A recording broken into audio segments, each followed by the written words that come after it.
Welcome, everyone. This is Denise, and we have Tanaath and Sunfire as well as Drake with us. And today is July the 10th, and welcome, everybody. Hello. Hello. I'll do. Okay, just a couple things. I want to give everybody the phone number. We do have a lot of new members that we've recently added to the Universal Voice group. The call-in phone number is 646-716-4984. We have a chat room open, and if one of my admins would please post in the thread at the top of the UV page the chat room address, or you can find it if you go to uvrn.net, and then there's a tab at the top for the chat room. Anyway, everybody, welcome. Hope everybody had a safe and happy 4th of July. Back to the old grind, huh, Drake? Yep. Yep. Okay. Lots of ground to cover. I'm going to let you, Drake, and Tanaath and Sunfire preface the program with whatever you need to share with the audience, and then we will proceed. Okay. I do have something I'd like to preface it with before we go anywhere. A lot of people think this is some kind of a joke and deny the reality of what's being offered. All well and good. And yet we're getting some of the most childish questions I've ever run across in my life. Apparently, some people out there take us as a joke. Well, that's all well and good, and that's fine. Be it known that your questions are filtered. Be it known that the ridiculous will not be entertained. And to take this a step further, I don't think you're going to be laughing too loud when we land in your front yard. Now, I have been trying to be nice about things, and some people ain't being nice. There are several, and I have found out some of where it's coming from. And the stuff, I'm being nice now, remember that. Brown in nature and don't smell right, that you're throwing in the face of the E.T. is exactly the same thing as throwing it in the face of an angel. I hope you understand that. Most probably, the people doing these things don't have any bearing. Now, by that, I mean something as a guidepost. It can be personal belief, proactivity. It can be acceptance of what is offered here. It can be religious even, and yet offer some form of guidance to the individual in order to give them a basis direction to go. You experiment around, you find out what does and what don't work and what's right and what's wrong, just like everybody else. But the lack of moral guidance evidenced in some of the questions, to me, tells me a lot about you, a lot about some, and there's only very few of the people listening and wanting to play games. Well, we're not playing a game. The emails have been deleted, trashed, gotten rid of, if need be, and you'll find this to become evident very soon. You're going to start seeing some of the proofs I've been talking about. Some of the evidence is going to surprise you, because suddenly, as the changes start taking place, and they're underway now, those who are harder-headed, less sensitive, will be suddenly awakened. Lucid dreaming, precognition, knowing things when things are going to happen, telepathy. What do you mean I can hear your thoughts? You know, all this sort of, whatever the greatest surprise may be, I have found is usually the manner in which these things are presented for two reasons. One is you wouldn't believe anything less, and number two, simple gotcha surprise factor. I've found that the entities that are of a higher level than I am presently have an extraordinary sense of humor. And believe me, they are practical jokers to an extent, and you just put yourself on their list. So look forward to the fun. And that's basically my little ditty for this one. Okay? Thank you, Drake. You're welcome. Okay, Tanaath or Sunfire, do either of you have anything you'd like to share? I'm ready for questions. You're ready for questions? Okay. Yes, I'm ready for questions too. Okay, good. Okay, and we Let's do get have her done. we do have plenty of them. Okay. All right, let's get started here. First question is for Drake.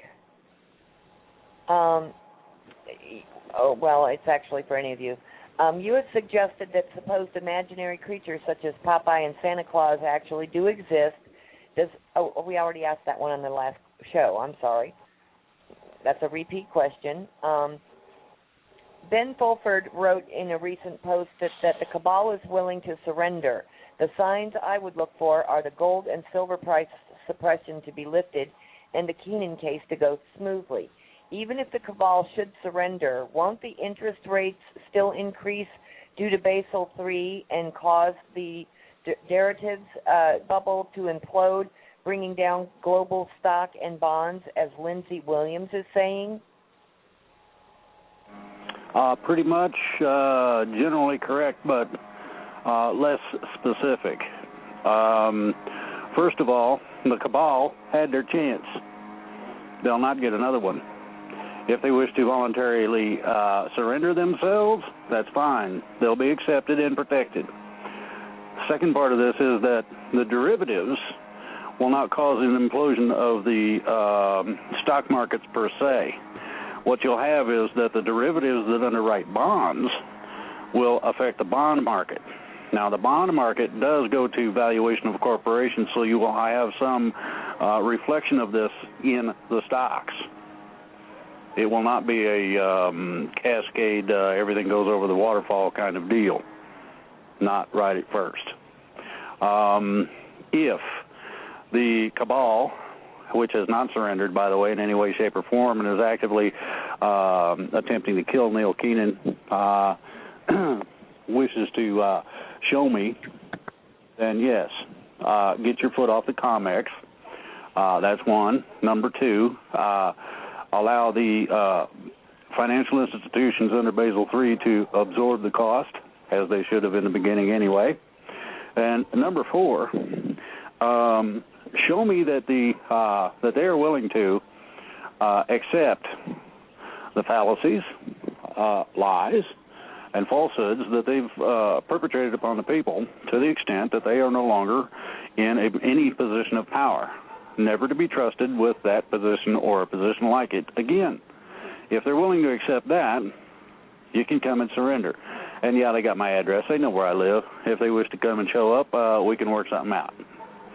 But other than that, these people have shown that they talk out of both sides of their face.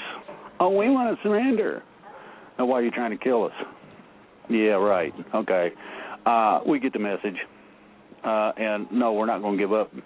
And no, we're not going to be easy. So you can expect certain people in the Cabal to receive the sharp end of the stick for their actions. In other words, you're going to be held accountable directly, specifically, for the attempts made on our lives, among other things. So you can expect that. Look forward to it. I do. Next. Thank you, Well Drake. said, Drake. Okay, for Tanaath and/or Sunfire, I have noticed that I have more communications when I am in my bath or shower. Are there certain beings that use water in order to move to more able, communicate? Years ago, I would say that Jesus showed up in my shower. I was directed to go to a close friend of mine home, and now do I waste my time? I did not waste time to rinse the suds off. When I arrived at my friend's house, it was close to a bad situation for her. you have dismissed the Jesus Christ idea. The being did seem benevolent in many ways. Do you have any idea of what type of being this may have been sending me a message? And last, what kind of guides are actually dogs? Or do guides come, looking like dogs? Yes, there are beings that use water in order to communicate. Man, the problem with these long questions is I can't follow them. What was the next part of the question about a being presenting itself? I can't. I don't know who or what this being was.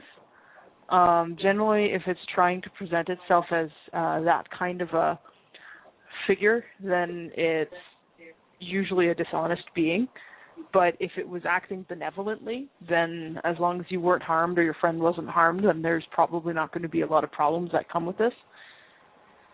I've heard of stories where guides will present themselves as a figure that's familiar to the individual to avoid causing the extra shock. They consider it's enough shock that they're manifesting in front of the person they are a guide of, and then they're so sometimes they will present themselves as a recognizable figure, but it's rare in instance because of, like Tanaath mentioned, the whole dishonesty thing. Okay. And last, the question was, do guides come in a dog? Yes. Any close animal companion can actually take the role of a guide. Mm-hmm. So cats, dogs, even your pet leopard, gecko, or whatever. If it's capable of forming an emotional bond with you, it can likely be a guide. I know, a good example of that. My pony is my guide and my teacher. She was the one that started teaching me telepathy before my dimensional brother took over. And she's taught me a lot since then. Okay, good. I was just going to say my horse is my guide. Yeah. Okay. Yeah, horses are very, they're very wonderful guides, very intelligent. Okay. Next question is, thank you for introducing these fantastic, esoteric, and educational midweek shows. They make my world complete apart from the Weight Club. Question for Tanaath, please. Tanaath says that she does not use visualization to access the Silver Legion and her work outside of 3D. Can you ask if she does this by extending out her conscious beyond her body? And does she sort of inhabit a type of avatar once becoming active in the Silver Legion? Could you ask her also how this is done, please? I do extend my consciousness out of my body. I do not inhabit an avatar or a puppet. Instead, I have my consciousness in two or more places at once, down here on Earth and out there at the Silver Legion. I'm in my proper body there. I'm not inhabiting a puppet or an avatar. In fact, most of these, there is what we call a transhumanist agenda being operated now, which intends to switch all of us into remotely operated bodies as a way to extend human lifespan and consciousness. This is not necessary, and this agenda actually has some very, very negative and grave implications for not only humanity as a whole, but for other intelligent species in this galaxy, in this universe. So I would suggest people that at this time, trying to cure Terran mortality by putting yourself into another body or even an electronic puppet or mechanical puppet is counterproductive and not going to give you what it is you desire. If you wait long enough, which isn't going to be very long on this planet, all of those problems that these solutions have been purported to deal with will be fixed. What we have is a classic case of PRS, problem, reaction, solution. The end goal is actually trying to get us into mechanical bodies so that we can be rendered devoid of emotion and easily controlled that way. So many of the problems that we suffer now have been created deliberately in order to make it attractive to have that kind of solution. So don't do that. That's my little aside on avatars and the like. Yes, I do believe anyone can learn how to bilocate. How to do this, I don't know. I largely just do it. I don't really think too hard about how it is that I do it, so I don't know if I'm a good one to be teaching others on how to do that. Okay. Will 4D Earth humans join the Silver Legion warrior class in the future? And what would be the physical requirements to join, if so? Well, yes, the Silver Legion recruitment will be open to 4D Terrans. Joining requirements all depend on the talents of the individual and the desires of the individual. Obviously, somebody who prefers the physical arts, melee combat or marksmanship or whatnot, they would have to be either sufficiently trainable or have some skill already or some aptitude in that regards. For those who prefer the psionics or the magics, there's also potential for that. Training is provided. One of the first things we do is have people basically strut their stuff in the arena to show us what they can do. And then after that, we usually do some in-depth aptitude testing to see if they have potentials that they want to explore additionally, training such as magic. I think a lot of Terrans might be pleasantly surprised to find out that they do indeed have magical and or psionic potential, and will probably want to take advantage of that and get training in that. Plus, there are those who really, really like space and space exploration and ships. We always have a need for engineers. We always have a need for pilots. People who enjoy that kind of work are always welcome. So generally, anybody who feels a call or a pull to the Silver Legion will probably find something they can enjoy doing there. And yes, recruitment will be open. It's pretty egalitarian, so you don't need to worry about not being strong enough or not being buff enough. It could be that your talents lie somewhere else. Okay. All right. Next question. We've got so many pages of questions. If I'm adding them, I have to scroll back, and it's a long way. Okay. Is astral travel really not coming out of body at all, but simply expanding our consciousness anyway, as in the quantum principle of no distance between things? It can be thought of that way. Generally, when it comes to astral travel, some people leave the body, some people expand their consciousness, some people bilocate. There's no right or wrong way to do it.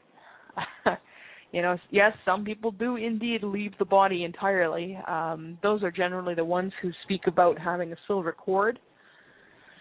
And yes, it is a very real thing, and it is a very real phenomenon. As I've mentioned before, I bilocate and I expand my consciousness, which is slightly a different thing. It's actually two different methods, and I use both. Mostly the bilocation. All right. Okay. How does Darwinism explain all the skeletons found that show those who were up to 12 feet tall? I think that would be up to I think that would be up to Darwinists to explain. Yeah, and skeletons have been discovered up to 35 feet in humanoid form, not just 12 feet. I've read of some being discovered 16 to 18 feet tall, and upwards to 35 altogether. Wow. Okay. The age of the dinosaurs lasted hundreds of millions of years. Was Terra located in our solar system during that time? During the time of the dinosaurs, yes, I do believe it was located in the solar system. Yeah, it was. Okay. Did any sentient beings inhabit Terra during that time? Perhaps humanoid reptiles? Well, you got to consider that dinosaurs are sentient. Dinoids were the birds, considered sentient. There's evidence. There was an Androni UFO that was found crashed into some strata that was about I think 75 million years old or something like that. And there were two Apatosaurus skeletons on board, I think. Yeah. And as far as I understand it, the ETs have been coming and going on the planet since it was created. And the planet's 7.5 billion years old, give or take. Okay, and what actually led to the demise of the dinosaurs? Was it actually the result of a giant asteroid striking the Earth, as many now believe? No, it wasn't. There was a show that was done where they had some geologists and anthropologists go around in Canada, and they managed to fully debunk the whole asteroid theory. And from what I understand, the majority of the dinosaurs were transported off planet because they were, they've been considered to have done their purpose here on the planet and were a general threat to the agenda of the various ET races that wanted to move on with their experiments, and so they transported them to go live on other planets, and some of them evolved. Yes, as for intelligent dinosaurs, first of all, I would like to remind people that dinosaurs are not reptiles. They are actually more closely related to mammals and birds than they are to reptiles. So any reptilians claiming to be descendants of dinosaurs and thus legitimate inheritors of this planet are lying, flat out lying. The reptilians did not come anywhere near the planet until about 26,000 years ago. And part of that, humans and every other type of animal, mammals and all this other stuff were here. So, no, the reptiles weren't here first. Okay. They weren't even in the universe first. Oh, okay. Are any of you familiar with Dan Burisch, B-U-R-I-S-C-H, and his story about the Roswell ETs being human time travelers or J-rods that mutated along with survivors from another crash in 1953? Also, future humans from 48,000 to 52,000 years in the future. Is there truth to this? Because in that timeline, Earth and humans didn't appear to ascend. That's a representation from the negative timeline, which is one thing that we have been working to ensure is not the primary timeline and have pretty much succeeded in. So, they can try to time travel back here all they want, try to ensure their own timeline, but we're not going to let that happen. Okay. I've come to learn through... That's presented. Okay, thank you. I've come to learn through synchronicities from research, as well as also having a confirmation in my heart, that the peaceful and spiritually evolved Sasquatch people indeed do exist and choose to absolutely avoid us hairless humans most of the time. They seem to possess extra-dimensional abilities and say that they've been on this planet longer than us, them also having been brought here by the star people. What are you three's thoughts on the Sasquatch? They're dimensionals. As far as I understand it, they're dimensionals, and they can travel between one dimension and another, and that they are extremely intelligent, sentient beings. I don't know exactly how long they've been here, but much like Nessie and the other dinoid that is found in the one Great Lake and several other lakes around the planet, the reason why people cannot find them when they actively go looking for them is simply that they travel interdimensionally. And that's why they're only seen in certain places around the planet at certain times. They're traveling interdimensionally, and they're going from one lake to the next, to the next, to the next, to the next, and up into the fourth dimension, and kind of all over. Okay. Let's see. In a previous show, you mentioned that the hollow Earth was cleared out. All the research I have done indicates that our Agarthian cousins are good guys. For instance, the account by Admiral Byrd and his trip to the hollow Earth portray the Agarthians as good people. Why is it then that you said that these people have been cleared out?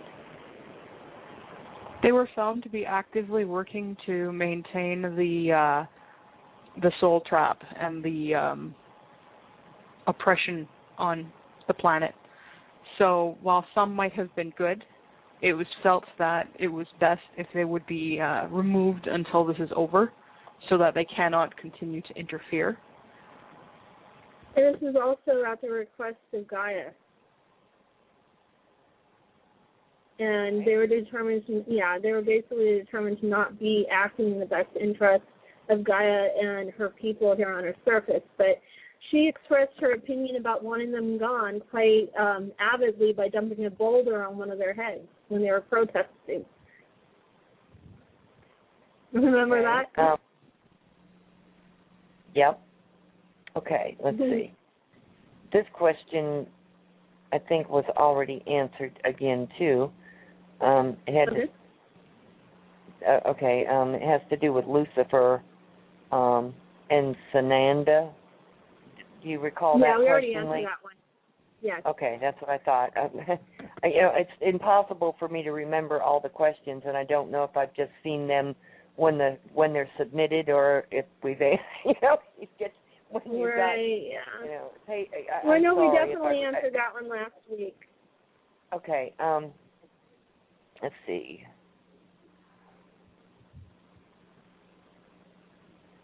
All right. All right. I'm sorry, I got to scroll down a little bit more, ladies. Some of these are somehow repeat questions. Okay. And here's a word I cannot pronounce. Drake has said that he is not a fan of bibliocapleads.net. That one we did answer another day. Yeah, I saw that one. Okay. We answered that, I think, 2 weeks ago. Yeah. Okay. Okay, I think that one might have been answered too. I don't know how these are all being repeated. Okay. I hope that either Sunfire, Tanaath, or Drake can identify for us the planet of origin of an extraterrestrial team of very tall humans presently working on Earth with very sophisticated equipment, extracting the etheric implants in both our incarnate and disincarnate populations. That also sounds like the Arcturians. Yeah, I would say either the Arcturians or the Protheans. Yeah. Because I know both have been involved in that. All right. This is a rather long question, so I warn you a little bit. Okay. Has anyone ever heard of a nefarious act to multiply the emotional energies gained, stolen from us Terran humans, by being cloned every 10 minutes by the Greys or reptiles, creating multiple timelines and lifetimes to frig with us in? I haven't heard that, and given what I understand about cloning, it would not have that effect. Cloning does not create it creates a copy, but that copy does not have a soul. So you cannot milk emotional power from a clone unless it's inhabited by a soul.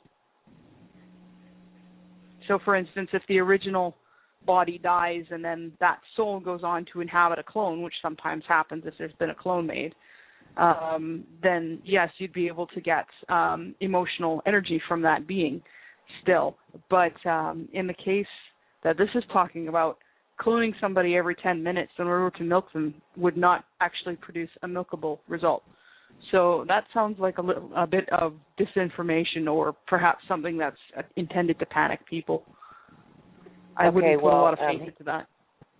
Okay, it does continue. It says, the reason why I asked this is because last summer when I was having my final nocturnal dealings with the Greys, or Brown in my case, I also had a few daytime moments, then dreams of another me feeling what her life was or is. She was shocked to feel my life as I was as soon as I felt hers. We were aware of each other, very disconcerting feeling. The dream that night was even weirder. Could this possibly be true? This involuntary cloning, and is there not also a positive? Okay, that is not involuntary cloning. It had nothing to do with the Greys or the Browns. That is an instance of spontaneous quantum jumping, or the ability to see yourself in another reality or another timeline or another alternate universe or parallel universe and become aware of that existence. It's a natural thing. You can learn how to do this deliberately with a little bit of practice. And sometimes it does happen to people spontaneously. It doesn't have, or probably did not have, anything to do with the extraterrestrials involved with your life. Remember, not everything lies at their feet. Sometimes other things happen that are not related. So don't feel if it happens that it has to be related to them. It was also not a cloning. It was a glimpse of yourself in another reality, possibly another timeline, possibly in a parallel dimension or a parallel universe, possibly an alternate reality, whatever. It's nothing to be afraid of. It's not usually a permanent thing, and you can actually use this in order to gain insight into how other yous have lived. For instance, you can use quantum jumping in order to find, say, for instance, if you have, say, dreams of becoming a famous author, or maybe you want to be a movie star, in some alternate universe somewhere, there is a you who has done that. There is a you who is male, there is a you who is female, there is a you who is a billionaire, there is a you who's rich and famous, there's a you who's living on the streets, There is, for every possibility that exists, there is an alternate you somewhere that is doing that. You can, using quantum jumping, go to those alternate realities and become aware of those other yous and find out how they did it, for instance, if that's something that you want. It might not always be worthwhile. For me, some of the possibilities that I've used this technique myself, and some of the possibilities that I saw required certain kinds of effort that I am not particularly interested in putting forward in order to receive those results. So just because it's possible doesn't necessarily mean it's something you want to do in terms of achieving those, whatever it is that you want. But yeah, don't be afraid of it. It's nothing to be afraid of, and it didn't necessarily have anything to do with aliens. Okay. I just liked having to ask this, but if it is possible to say anything nice of John K. in terms of whether to follow his page or forum. I appreciate the delicacies, and I respect any response. I don't have anything bad to say about him. Honestly, as I believe I mentioned, that when I left his site, it was because I had an increase in work in my mission and was required by the Federation to put my full attention and energies into the mission and not have any other distractions, delays, or anything else taking my time and energy away from the mission.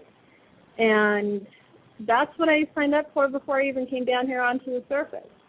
he's a great guy, and, his books are, really well researched, and I think, like with anybody else, as Tanaath and Drake and I all say, use your own discernment. Gotcha. Okay. Goodness, the questions are coming in so fast. They're flying in from every direction. Okay. Please ask Drake these questions. You mentioned in your book, Drake, the ETs, so-called the Q, who remind me of the Star Trek Next Generation and Star Trek Voyager. Do they have similar powers like the ones in Star Trek? And if yes, could they help in neutralizing the holographic technologies that help the bad guys at TV to look human so we can have some wonderful show? Oh, yeah. I don't know how many fun and games is going to come out of this. I would imagine at least one reality show.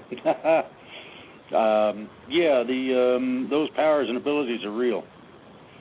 So, think about it, and yes, they're being employed as far as it is able to be employed. Now, what you have to understand about being able to do things is that, yes, you can affect a situation. You may not affect an individual without their permission. That goes to the sovereignty of the individual. You don't play games with people or things or entities or sentient beings. That is a no-no. Because when you do that, you overstep the boundary of freedom of will, which is what the Creator has given us to begin with, so therefore you would be in direct contrast to that entity. And I have other things to do than to try to arm wrestle with God. I have a feeling that I would lose drastically, and I want my arm to stay where it's at, not maybe get whatever might happen to it if I did lose. So, I know. And I'm not trying to poke fun at it, but I'm trying to give an idea that something that wants to do something for you is all well and good with your permission and your full, remember that part, absolute understanding of what it is they're doing. Be very careful with that. This is why you don't take candy. Want some candy, little girl? This is why you don't get in the car. Hey, man, you want to ride down the block? It ain't cool. So some things are not done. Next. I just wanted to add that for people that want to learn more about who the Q are, to look up a book called The Enlightenment. It's on a website called Unicus Magazine. I think it's either .net or .com. And you just click on the articles and then download the PDF for The Enlightenment. The being Talawanda is one of the Q. And it's actually a very great book that I think everybody should read. Okay. All right. There was one more question for you, Drake, on this same vein. Okay, let me just find it. Okay. Are the Q humans and similar to technomages? See Galian from Babylon. Are they from Babylon 5 using science to create magic? By the way, I'm a passionate member of your Wake Club. Okay, it's you're getting into an area that's iffy because it involves a combination of things that cannot be categorized or put into a technology, and yet also involves technology and willful intent of individuals. 99% of all magic is willful intent. The 1% is knowing how to do it, and there's a lot in that. It would take, I know, 3 or 4 books that you need to read on the subjects. I'm going to look for a website and try to post it that contains a lot of the information, along with schools, collegiate level schools, reading materials, etc., that will give you what you need to know in order to understand what's going on if you decide to get that deep into this. So we'll leave it at that, okay? Okay. Questions for Tanaath from the same person. Are the Q people part of the Silver Legion now, and is the Silver Legion close to the end of the process of removal of all demon entities from this planet? There are Q members in the Silver Legion. As for that last, well, we think we must be getting close. But, it's one of those things where we don't have a visible meter or something that shows us our progress in order to be able to tell when we're done. Right. Okay. How many Draco reptilians are still on this planet, approximate? I would say likely less than 500, and most likely less than that. Okay. Questions for Sunfire. What is the latest deadline or time for humans on this planet to be informed about transition in order for them to be able to make a decision if to stay or leave? Tolek mentioned that the people who will decide to stay in 3D have to leave this planet and must do so before the end of this year using Andromeda Council biospheres. Well, yeah, they have to leave before the end of this year. As far as deadlines, time frames, I don't do time frames and deadlines. But we're looking at as soon as it's absolutely possible. Okay. What will happen if the Cabal is not removed before the end of this year? Will the operation still be feasible? The operation, before the end of this year. Regardless, ascension is going to take place. Yeah. But okay. I'm very confident they will be removed before the transition. I have no doubt about it. Okay. Question for Tanaath and Sunfire, and this part of this cannot be answered like on the air. It would have to be visual. But okay, could you draw some kind of scheme, picture, map that would illustrate where is our planet Earth right now? Where are we? And what is happening in fourth density right now in coordinates where Earth is now located in third density? Is it empty? I don't think a map or a visual reference would serve much purpose. Yeah. Not to mention, I don't think I could even draw one to begin with. Yeah, me either. I mean, my crewmate, who is a stellar cartographer, could probably just snap his fingers and make one appear, but he's not down here right now.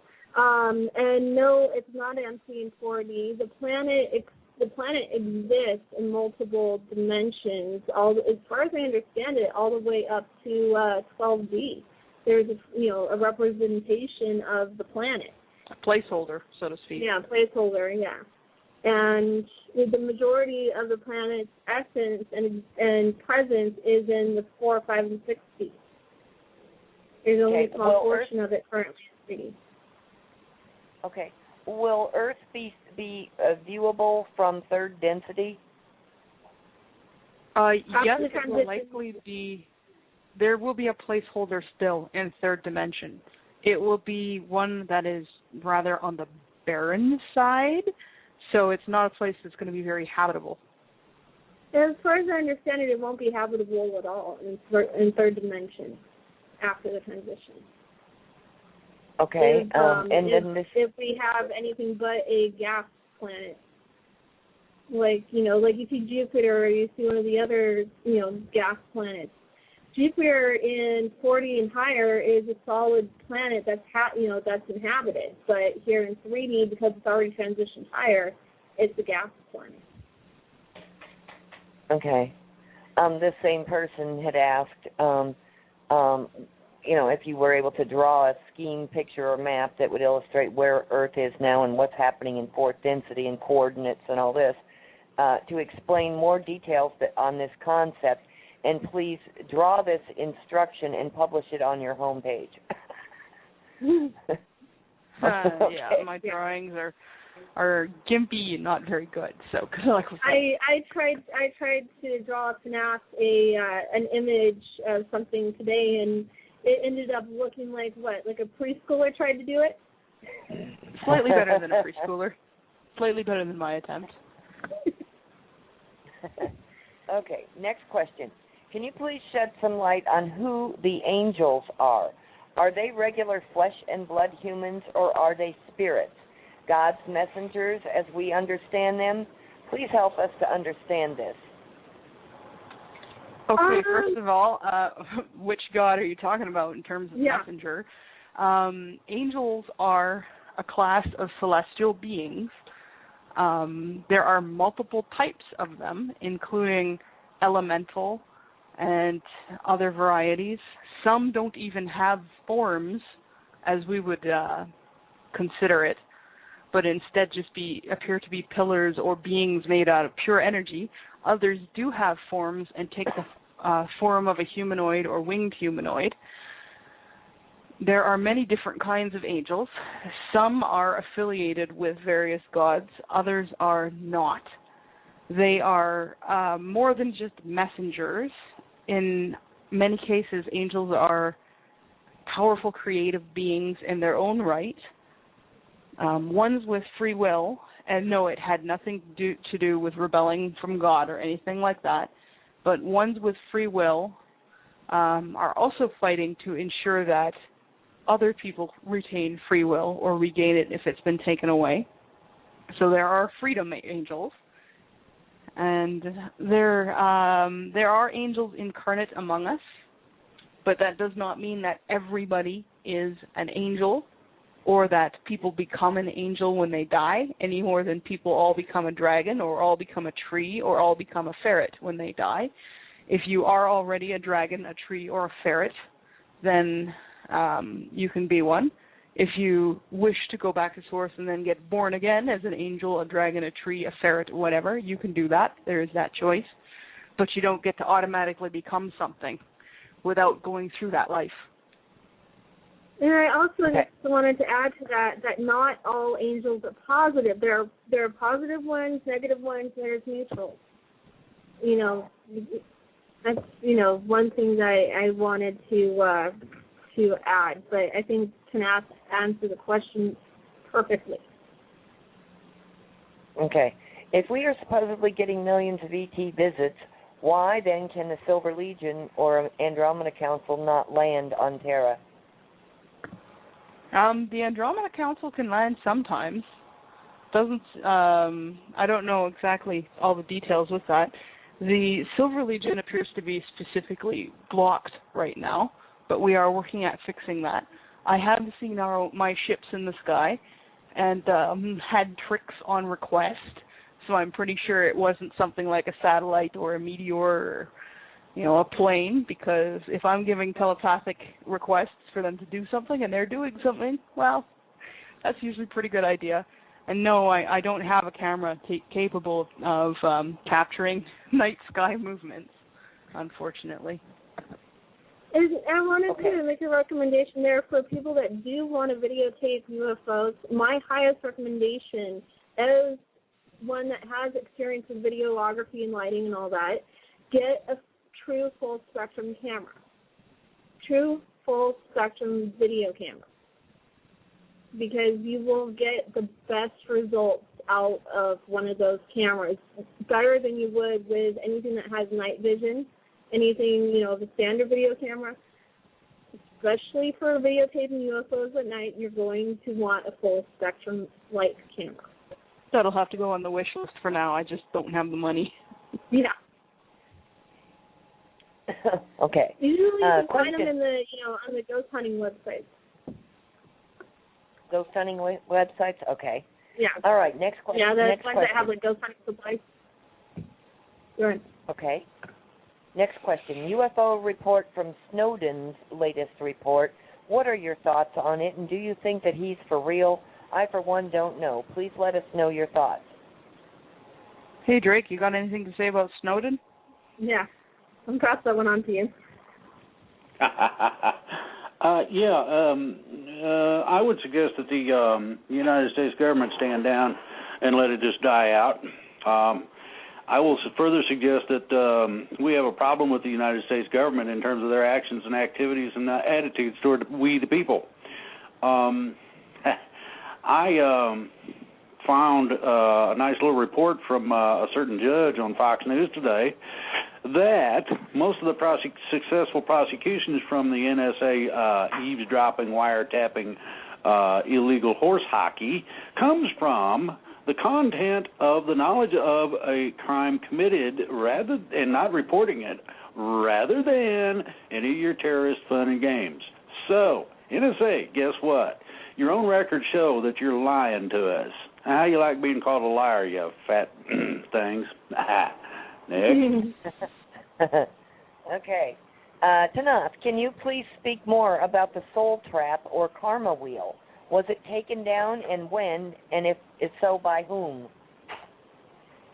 Well, I know we've been very involved in removing the karma trap. So I think we've managed to remove most, if not all, of the apparatus involved in that. If we do find more, we will naturally remove them as soon as they're found. Okay. How will a 4D Earth human join the Silver? Okay, we already basically asked this question. How would a 4D Earth human join the Silver Legion? It's basically the same question, just added just written a little bit differently. Let me read it real quick here. Let's see. What kind of training would the Silver Legion provide besides combat simulation or something of that nature? We have a lot of different education and training. A lot of it would be, well, since we are a military organization, a lot of it would be combat-oriented and or survival-oriented. But there is also other training. There's non-combat training and civilian training as well. Like, we do have people who specialize in teaching healing, and we have people who specialize in teaching even some certain varieties of arts and crafts, if you will. So, I mean, it varies. It varies on a person's capacities and interests. They wanted specifically to know, for example, will there be training involved in hand-to-hand combat techniques, or kind of similar to Kung Fu or weapon techniques? Oh, yeah. We have people who are specialists in many different varieties of hand-to-hand and other melee training. Okay. All right, next question. For Sunfire. Back when you were on the John Kettler site, you talked about a mass download of information to the people, or the sheeple, to wake everyone up. Will this still work? Or I is think it still in the work, and there's still some there's still some planning. There still is a plan to do that on a mass scale. I don't have a time frame on it. As far as I understand it, it's still being modified, adjusted, and done to where it'll have the greatest benefit for the entire population. Okay. And with the least amount of, of any kind of problems or complications. Okay. Alex Collier and has we also spoken have, about... Oh, go ahead. Because we also have to consider the free will, the free will of the population and not infringing on that as well. Okay, go ahead. Thank you. Alex Collier had spoken about reptoids' physicality before. He said some of the reptoids were 22 feet tall and extremely strong and almost impossible to defeat using hand-to-hand combat. What is your experience when combating any reptoids or draconians, or have you? How are the are the physical capability of any 4D human or non-reptoid sentient beings in the universe compared to the 4D reptoid or draconians? There are still people who can take those guys apart in a matter of seconds. Yeah. With me, all it takes is one good swing. I'm very large. And, I mean, with my people, the Tausetians, we're, I guess you would consider us, as much as the Procyon are a natural enemy of the Rays, the Tausetians are a natural enemy of the reptoids, and so are the Andrani. And you look at the Andrani, they all range from about 5 feet tall to 5.5 feet tall. And one of those can drop a Draco in a matter of about 30 seconds at the max. And most of my people, we can take on 2 or 3 of them at one time. But we generally prefer to avoid it. But, I mean, we have the capabilities through training and our, own natural abilities to handle up to that. I would say that most Terrans on this planet currently would probably not be able to toe-to-toe it with one of those big Draco. Yeah. But, after the Ascension and some training, it's a different story. Yeah. I totally agree. Okay. And you answered the next part was, are reptoids and draconians generally stronger and faster than other 4D sentient beings in the universe? Nope, definitely not. They like to think they are, but they're not. Okay, yeah. Okay, do we still feel extreme pain like in 3D level when we get hurt during combat? I do believe it's muted, but yes, if you're very, it depends on how badly hurt you are. Minor wounds you're more likely to be able to shake off, and you may even have some regeneration. For instance, scratches and grazes and cuts might heal rapidly, if not instantly. But, there is still pain. Pain is a response that tells you when you've been hurt or when you've been injured. It is useful in terms of understanding, I need to step back away from whatever did that. Pain never goes away entirely, but it's not as bad, and people recover more quickly, and it's less ever present. Chronic pain is no longer something that people have to worry about, for instance. But if you get hurt, yeah, you'll feel it. Yeah, I totally agree. It won't be incapacitating. It probably won't be permanent either. Like, even if you get a limb severed or even out and out killed, there's a way to heal that. Mm-hmm. Okay. Next question. It's like they say, everything in 40 and above is curable, including death. Yep. Okay. Next question. You mentioned that a magnitude 12 earthquake would be dissipated with the help of our friends to 3 different areas of manageable sizes. Is this related now to the sinkhole in Louisiana, and now add to that the natural gas well in the Gulf that is reportedly leaking in an effort of the cabal used together by the cabal to blow the New Madrid fault line? And can you tell us more about this ongoing situation? They're not going to get their New Madrid, flat out. Yeah, they're not going to get it. They might as well just stop trying. Did you hear that, Cabal? Stop trying. You're not going to get it. Give it up. Game over. And yes, the sinkhole is a Cabal attempt to cause problems with the New Madrid, and they're not going to get it. Okay. All right. I've been seeing things in the corners of my eyes lately. They look like little black shadows on the ground about the size of a small insect. Another question I have is, many times I've had dreams of the future, and it'll happen exactly as my dream. But I've also had dreams of being shot to death, and have also had a dream of being in a building watching a giant wave coming towards us, as in a tsunami. So I ask, am I seeing my future or alternate futures, or what? Also, I've had dreams where I'm being chased by someone or something. There's many different kinds of dreams.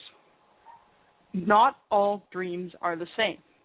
As somebody who has had prophetic dreams, and also who has regular old normal dreams, there is a difference between them. Just because you dream it doesn't mean it's going to come true. In this case, it sounds like somebody or something is trying to convince you that you're in danger in order to get you to manifest that through your fear. So what they're doing is leveraging the fact that you do have prophetic dreams in order to get you to create a false assumption that all of your dreams are prophetic, and then implanting hostile dreams in order to get you to try to manifest that. In essence, in order to try to convince you into creating a self-fulfilling prophecy. Don't give those any credence whatsoever. Okay. All right. One more quick question before we go to break. For Tanaath, is it true that the Rothschilds are the vampires? And have you ever fought these sociopathic beasts? I don't know if the Rothschilds specifically are vampires, but vampires exist. Some vampires are just unfortunate human beings who lack the ability to create certain kinds of essential energy on their own, and others are far more hostile and far more deliberate and intentful. And yes, I have fought some. I've also had some who are friends. So it's difficult to judge. Usually those who are doing harm and who have sought the condition deliberately are the ones that I have a problem with. Next question. Question for you, Drake. Why is it that the banksters are still in power? Because we haven't taken them out yet. Pretty simple, I would say. The banksters are losing their power. Their finances are slipping. Their capability to influence is being negated slowly. People are not able to politically go and say, thou shalt, and have somebody say, really? And I don't think so anymore. So there's problems. And it's going to get worse before it gets better. And hopefully we'll get some other things accomplished and end it all for them. Next. Okay. When we go to 4D, I am understanding that there will still be war and fighting. If so, what is the benefits of going to 4D over staying in 3D on another planet? I do understand that we would have special abilities in 4D, but which dimension would be the most peaceful? If you're looking for the most peaceful dimension, I would say that you're looking at the wrong thing. Dimensions aren't what are peaceful. It's societies. So peaceful societies exist in all dimensions, 3D, 4D, wherever. It is planned that the 3D planet that humans choose to go to, those who wish to stay 3D, will be peaceful. It is also planned that this planet will be peaceful. And most of the societies that incarnates originate from are generally peaceful. So you're not going to be finding it by going to a specific dimension. Instead, you want to go to a specific society or even stay within this one. Yeah, okay. I agree. Don't pull the mask off the other sea. You don't tug on Superman's cape, pull the mask off the old Rolling Ranger, and you don't mess around with Slim. There we go. All right. Okay, Jim Croce. All right. Once we all hit to become 4D, will we right away remember all of our past lives, or will that take some time for our past life memories to sink in? Excuse me. You'll immediately remember some of it, but as for all of it, not even higher dimensionals remember all of it at all times, especially those beings that have had extremely long existences that span multiple universes. Then they remember as needed and may indeed choose to forget for a time and then remember at a later date. Okay. Yeah. And this is a question comment to me, but I will bring it up on the air along with all of you, because perhaps we can all help each other out on this one. Denise, would it be possible to put the websites, the names and locations of books and or articles that are referenced in your program in Facebook the morning after a program? Often the information is garbled or it zips past so fast, it's too fast to take note of. Well, I will add to that, that's another reason that we have the archive. If you remember that it was right around the halfway mark, or if it was towards the end of the program or the beginning of the program, you may be able to capture it that way. I don't know that I have enough staff and or, somebody that could listen through the whole program and reference everything that,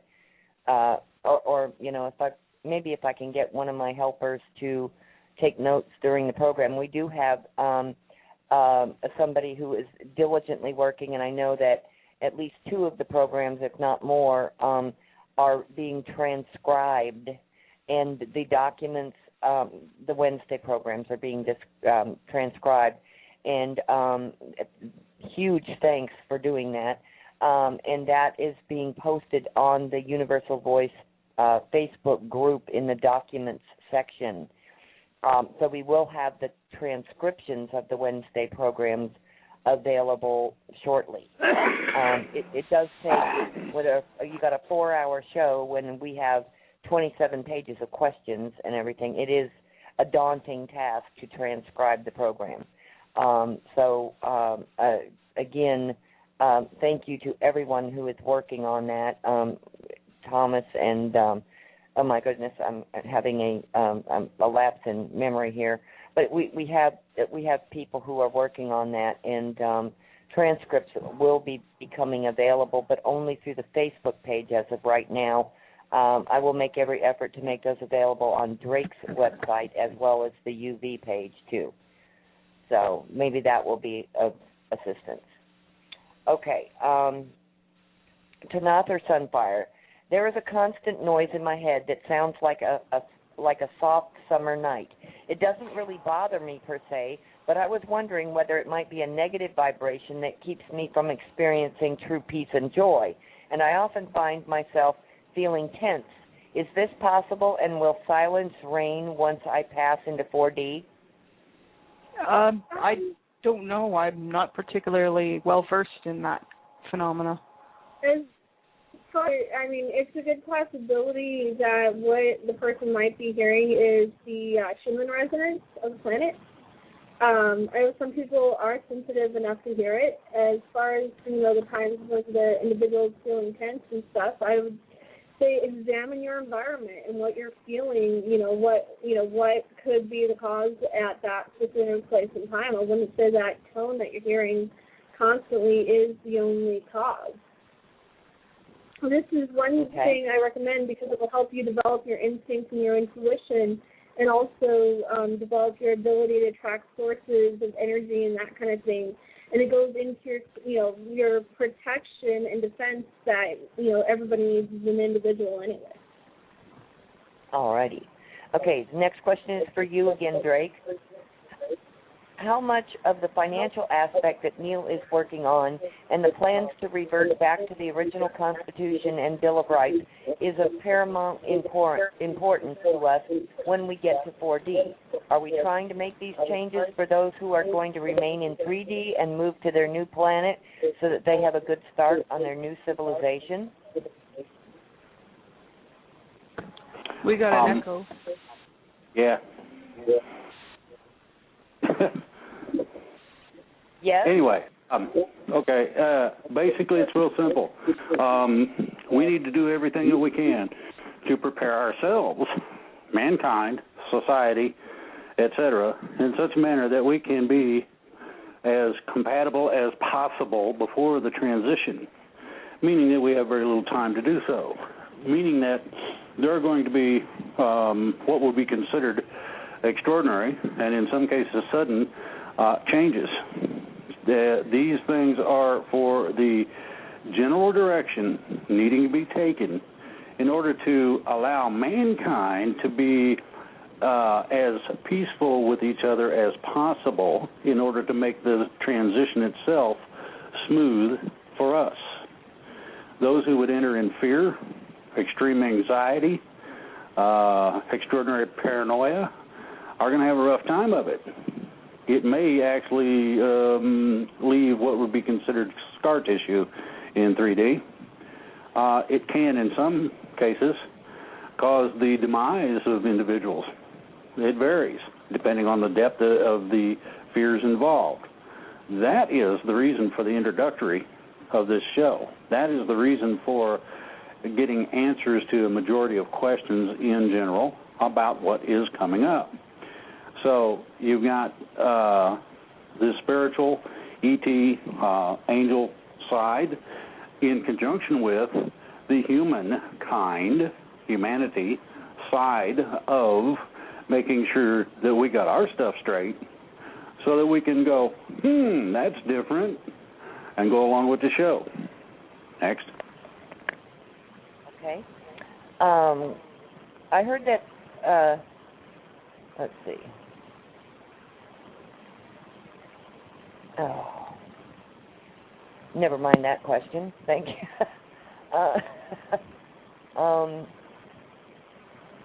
Okay. After receiving the latest Walmartian email and Tanaath saying previously that they monitored PCs, is this why we haven't had contact yet, possibly? No, I don't think monitoring is why. Yeah, okay. I don't think so either. Okay. About beings like the Hermes or Zeus or Silver Legionnaires, like Grimm or Merlin, what causes a lot of them to be unable to manifest here? Is it something to do with our programming making the energy unfit to manifestation? No. It has to do with things that have been put in place specifically to prevent the manifestation of higher dimensional entities on this planet. So basically, somebody saw this possibility and took steps to make it difficult to do. Okay. All right. Next question. Question for Drake. How are the free energy schematics coming along? And just a suggestion, but for those of us that want to learn this technology, maybe we could start to distribute them so that we can begin to learn. Mine are done. I'm waiting on copies when other things happen so that I can offer the more advanced technology and correlate between the stuff I have, and the truly advanced. So we'll see what happens as it comes about. Okay? Okay. All right. This is a comment. On Sunday's show, Drake explained again what is going to happen to the people that don't like to go to 4D in about 6 months. But with most of the people still sleeping, not knowing what's going on by now, do you really think that they believe anything of this and even leave this planet with the ETs? I doubt it. Even I, after knowing this for quite some time now, still have problems believing all of it. These people don't have enough time to decide. You keep forgetting that they have to leave everything behind, their whole life, the planet, etc. This would be a mental shock for most of them, not alone hearing that the planet is changing to something completely different. That was a comment. So what's the question? Okay. It wasn't. It was a comment. Okay. All right. Tanaath mentioned the truth in Mercedes Lackey's version of magic in her books. I heard recently that apparently the Harry Potter series and the Lord of the Rings series versions of magic both are forms of existing magic. Any thoughts on this? Yeah, everything exists. I don't know whether or not you can get Wingardium Leviosa to work here, but yeah, everything does exist somewhere. Personally, I think if you have to use a crutch like a wand to make it work, you're doing it wrong. But that's just me. Okay. Tanaath, it's been scientifically proven that an embryo by default will become female. Isn't it fair to say that creation in our universe can be identified as being female? Therefore, God is female, not male. This explains goddess religion as the first and the longest.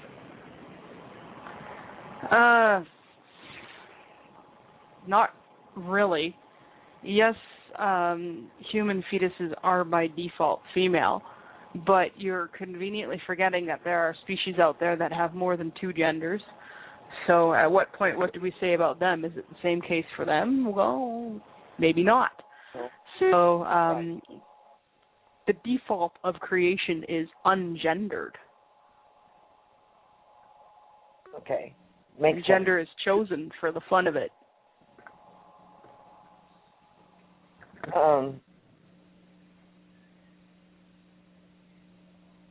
Okay. Will we be aware that we have changed from 3D to 4D? Tolek has expressed that more than likely we will wake up and simply be changed. Does he mean waking to the lie or from sleeping as in resting? Can you say that again? Sorry. Okay. Tolek says that expressed that more than likely we will wake up and be changed. Does he mean waking up like to the lie, or waking up as in sleeping? Yeah, he's talking waking up as in sleeping. He's talking about you open your eyes tomorrow and everything is different, sort of thing. Okay, all right. Okay, 1 minute here. Juggling from window to window. Okay. Are the female Draco reptilians, are there female Draco reptilians, and are they different in behavior than their male counterparts? And which role do they play in the... last week. Yeah, we've already answered what we know about the female reptilians, which is not a whole lot. Thank you. Again, I sometimes think I read these questions, but I don't know, again, if it's when we receive them in the email or if they're ones I've actually asked. I'm sorry. No problem. Let's see. That one was already, I know that one was already answered. I know for a fact that one was. Okay. What happened to all the people that were lost in the Bermuda Triangle? Where did they go? Most of them. Other dimensions? Yes, some of them. I remember hearing various reports that some of the ships and planes were actually spotted out in space, just drifting, and there have been a lot of wreckages that have been discovered on the bottom of the ocean, and then the rest of them just.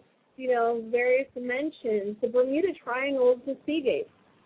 Yep, there's the ocean equivalent of a Stargate.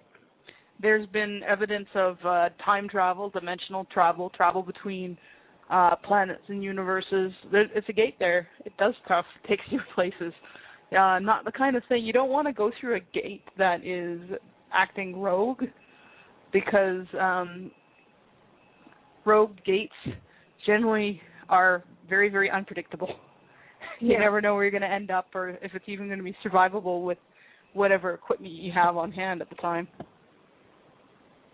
Okay. Yeah, that gate's been fracturing and spiking for quite a while now, and the more oil is drilled out of that area, the worse it's going to get until we can get in there and stabilize it, which, again, on the list. Okay. Next question is, what happened to the beings who lived in the Serpent Galaxy? In which galaxy? In the Serpent Galaxy. Without more context than that, I could not say. Yeah, me either. Sorry. Okay. Question for all three. Let's see. Last week's information about Bashar being a little bit hostile prompted me to want to know specifically what message he is trying to get across, or what else he is doing that is considered to be hostile. Also, is there subliminal information coming through his messages, and if so, what is it?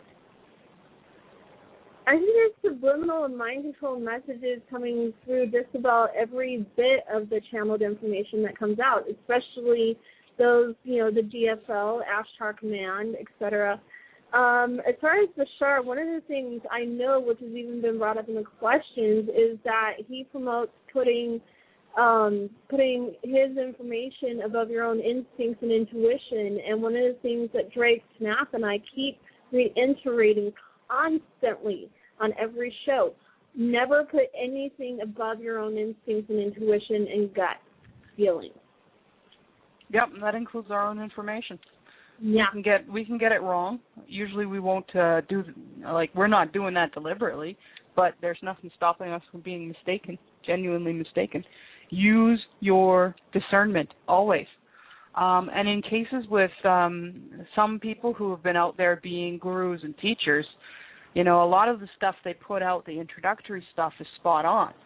It's there to hook you and to be able to fish out those who are capable of higher level action, and then get them into that guru's power or control, so that the ones who are capable of higher level action are then putting all of their energies and efforts into the Cabal's goals.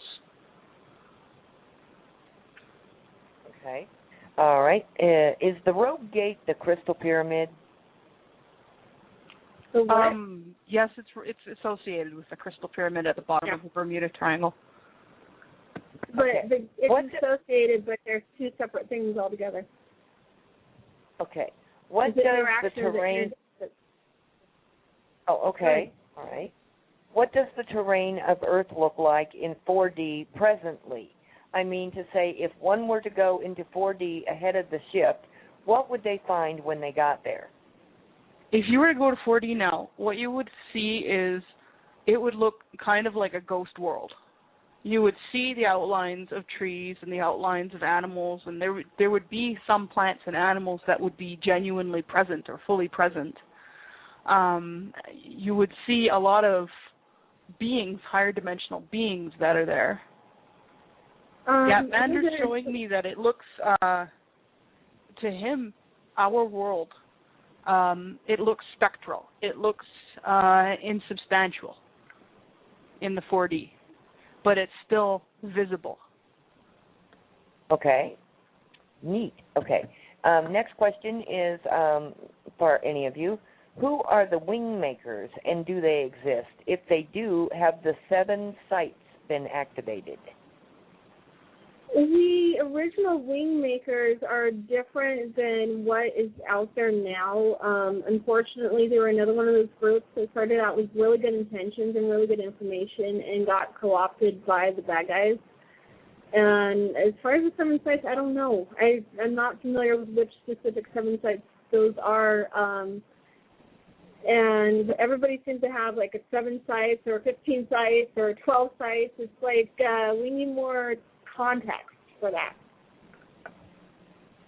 Okay. All right. Last week's information. Okay, I just read that one about Bashar. Okay. Years ago, from Elizabeth Clare Prophet, said Kuan Yin was on the karmic board. Do you know anything about this? Also, who were the others? All right. The others in what context? I mean, that's too general. Who else was on the karmic board? Oh, well, the karma as it was presented on this planet as a kind of tit-for-tat accounting of everything you do in your life, that was a invention of the Archontic control system designed for one purpose and one purpose only, and that was to trick people into coming back again and again and again. And if they refused to come back, then there were other secondary measures in place to wipe people's memories and send them back. So anybody who's claiming to be on a karmic board, I'm not entirely sure that they're doing it with anybody else's best interests in mind. For one thing, true karma, and there is such a thing as true karma, is a matter of your own accounting for your own actions. No other person or being or consortium has the ability to decide for you what your karma consists of and what your karmic just dues are. That is between you and Source. And you and Source alone, no one else. Okay.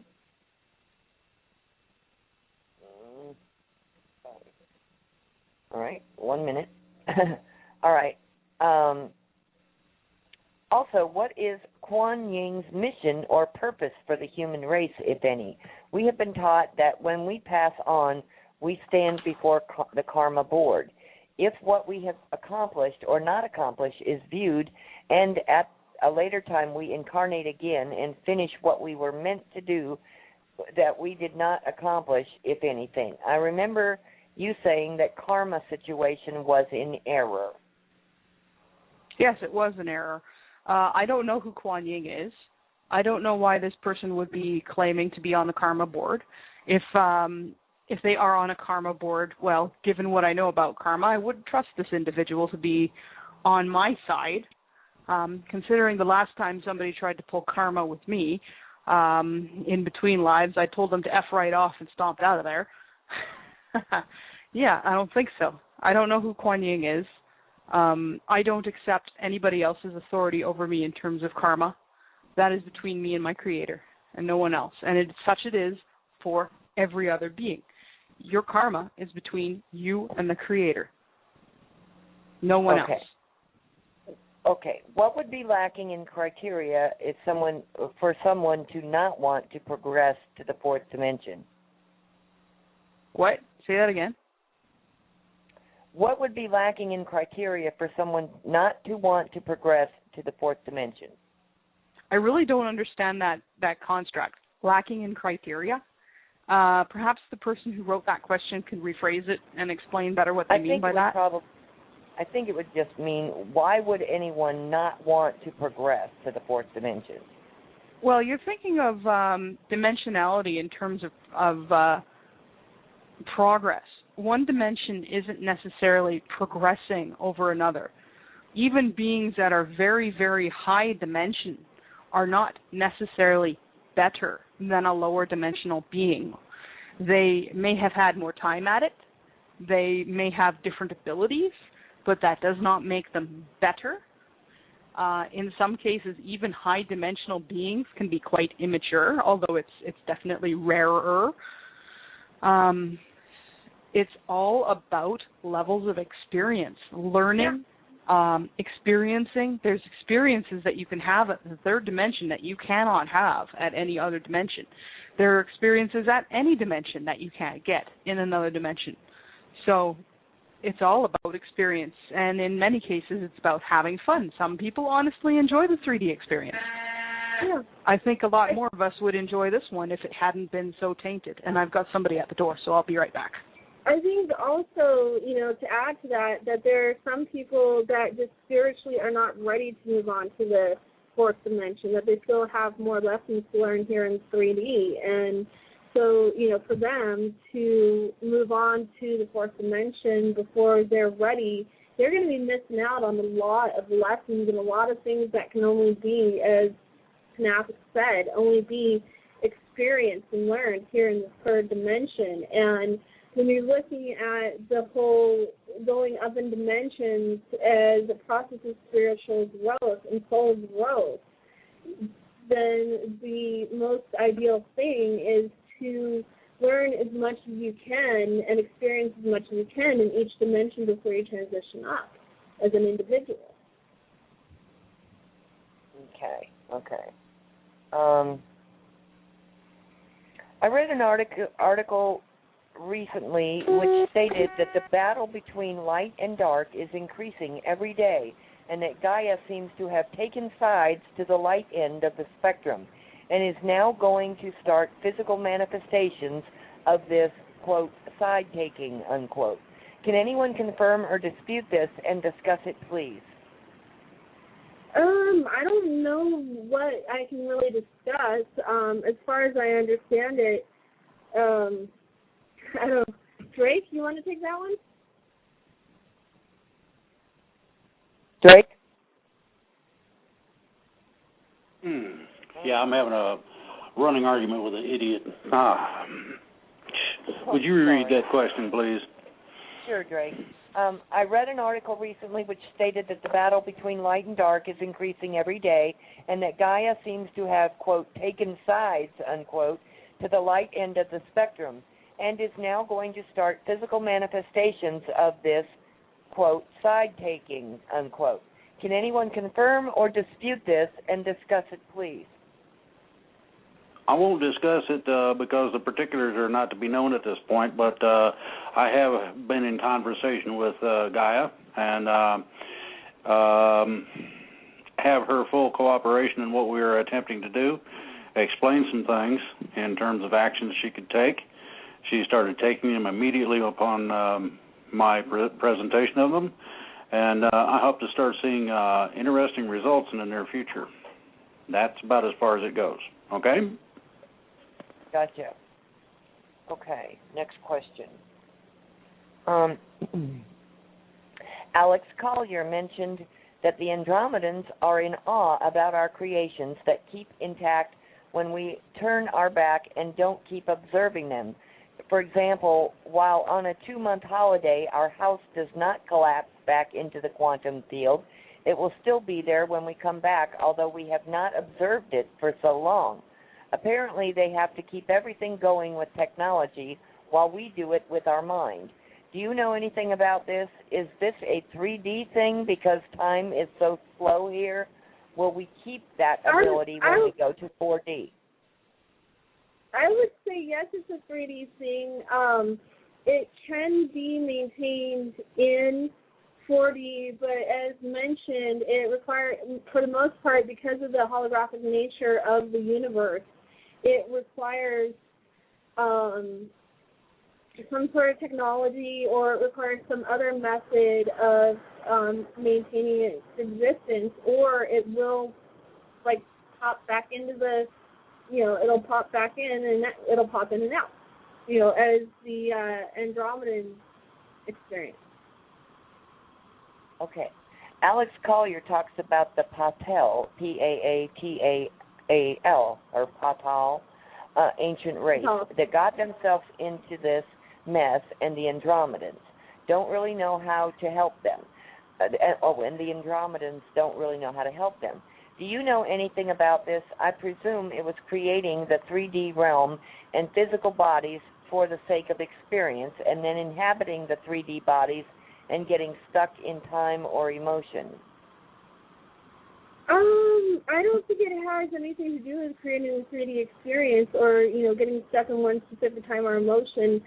And based on the fact that I still have not gotten a clear answer either from Alex Collier himself or the Andromedans, more specifically the Zenite, on exactly who they are referring to as the Patal, it's difficult to answer that because there's about 22 to 25 different races involved in creating Terrans. So it's like, who is he specifically referring to?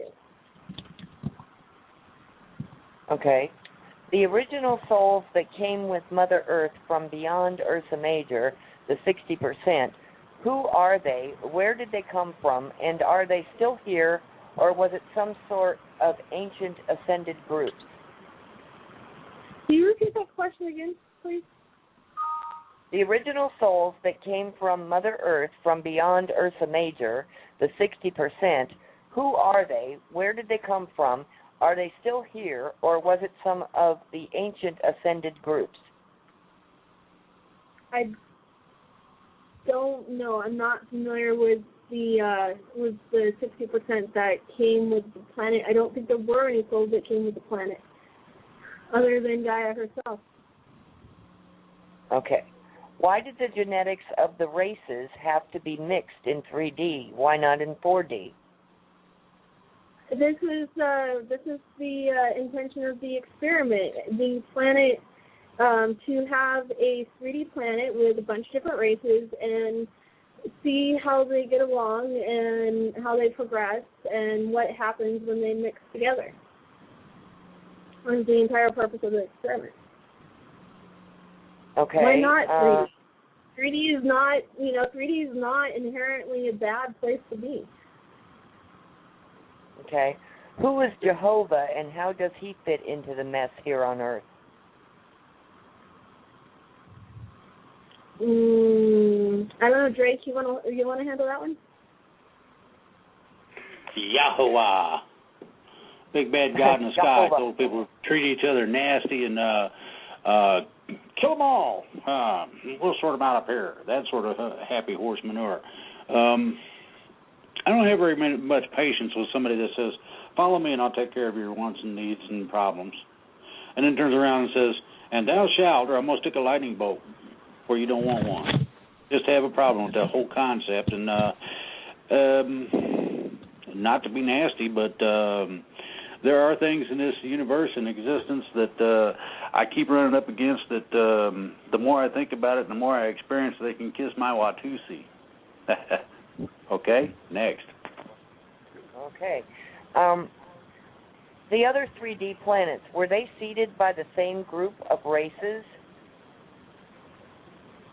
No, not all 3D planets were seeded by the same group of races. I mean, you look at it, the ones that were involved in seeding Terra, there's only 22 to 25 different races, and there's trillions of 3D planets.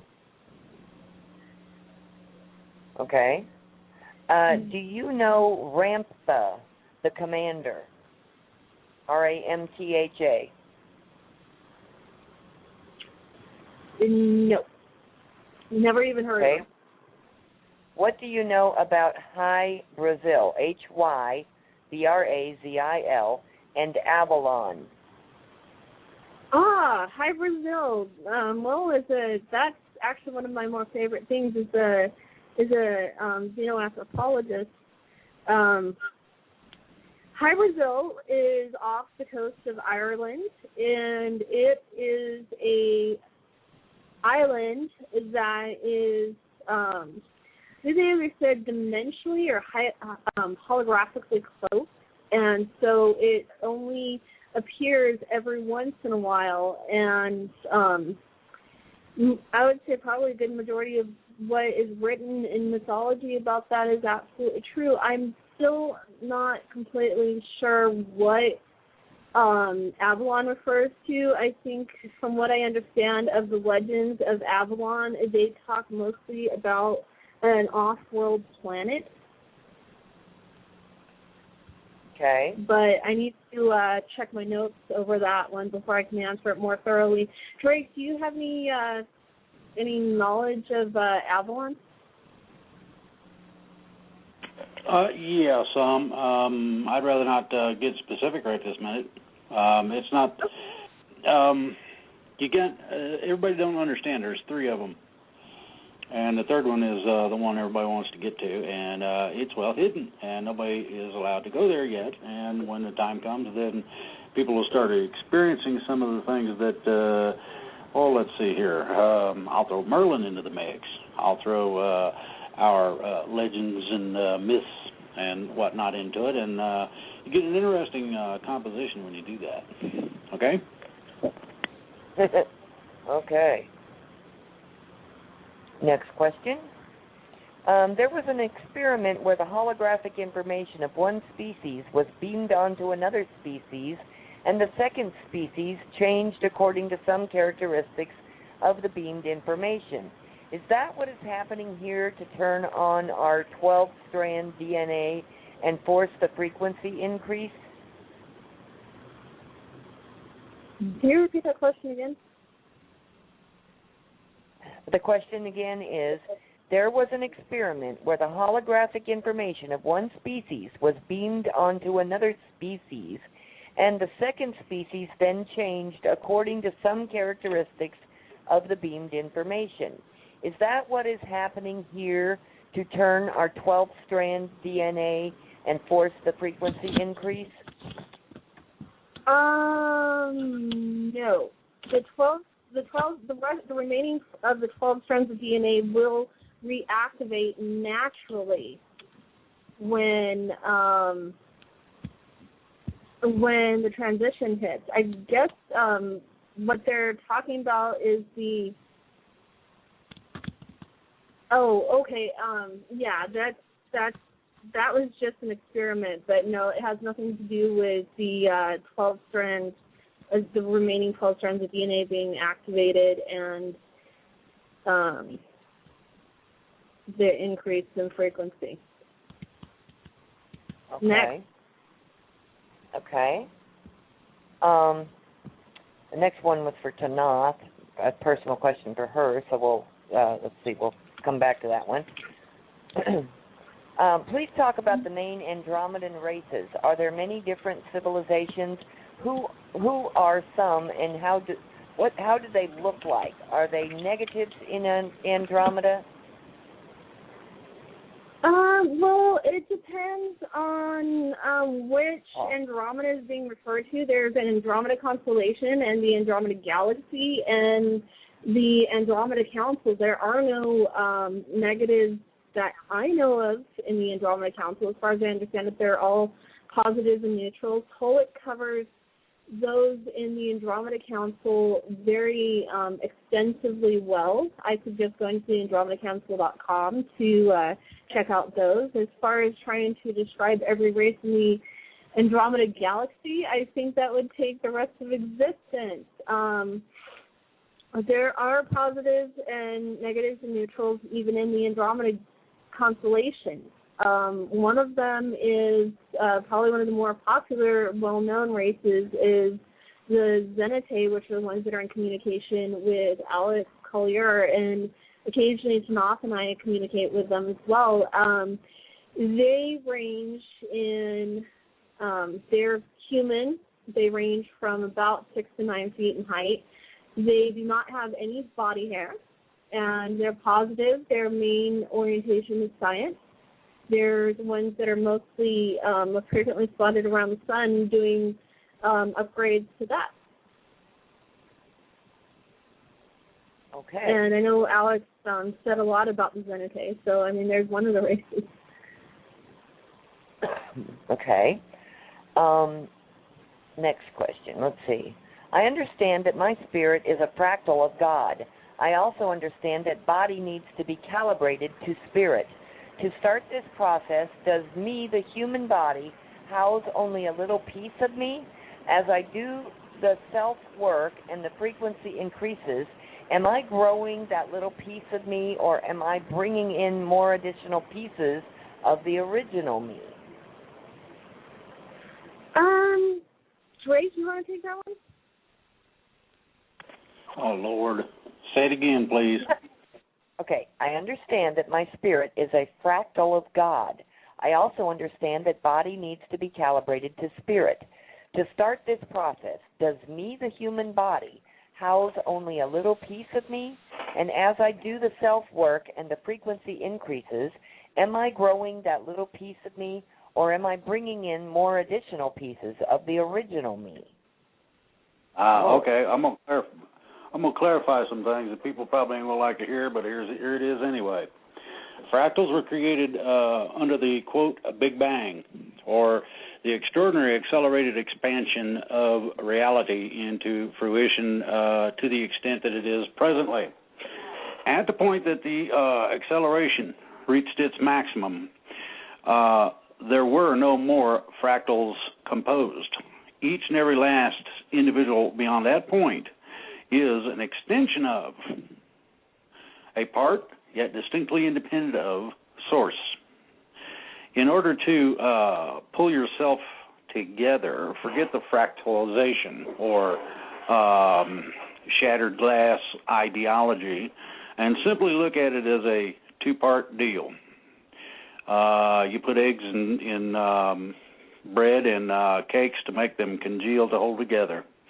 Add a little sugar and the right kind of flavoring, and ooh-wee, chocolate cake. Well, in wanting to make a quiche, you can either have scrambled eggs from impatience, or you can be patient and have a quiche. The problem most people have is that they want it now, and in some cases you got to get your stuff together so that you, let's say, don't bring your dirty laundry to your higher self.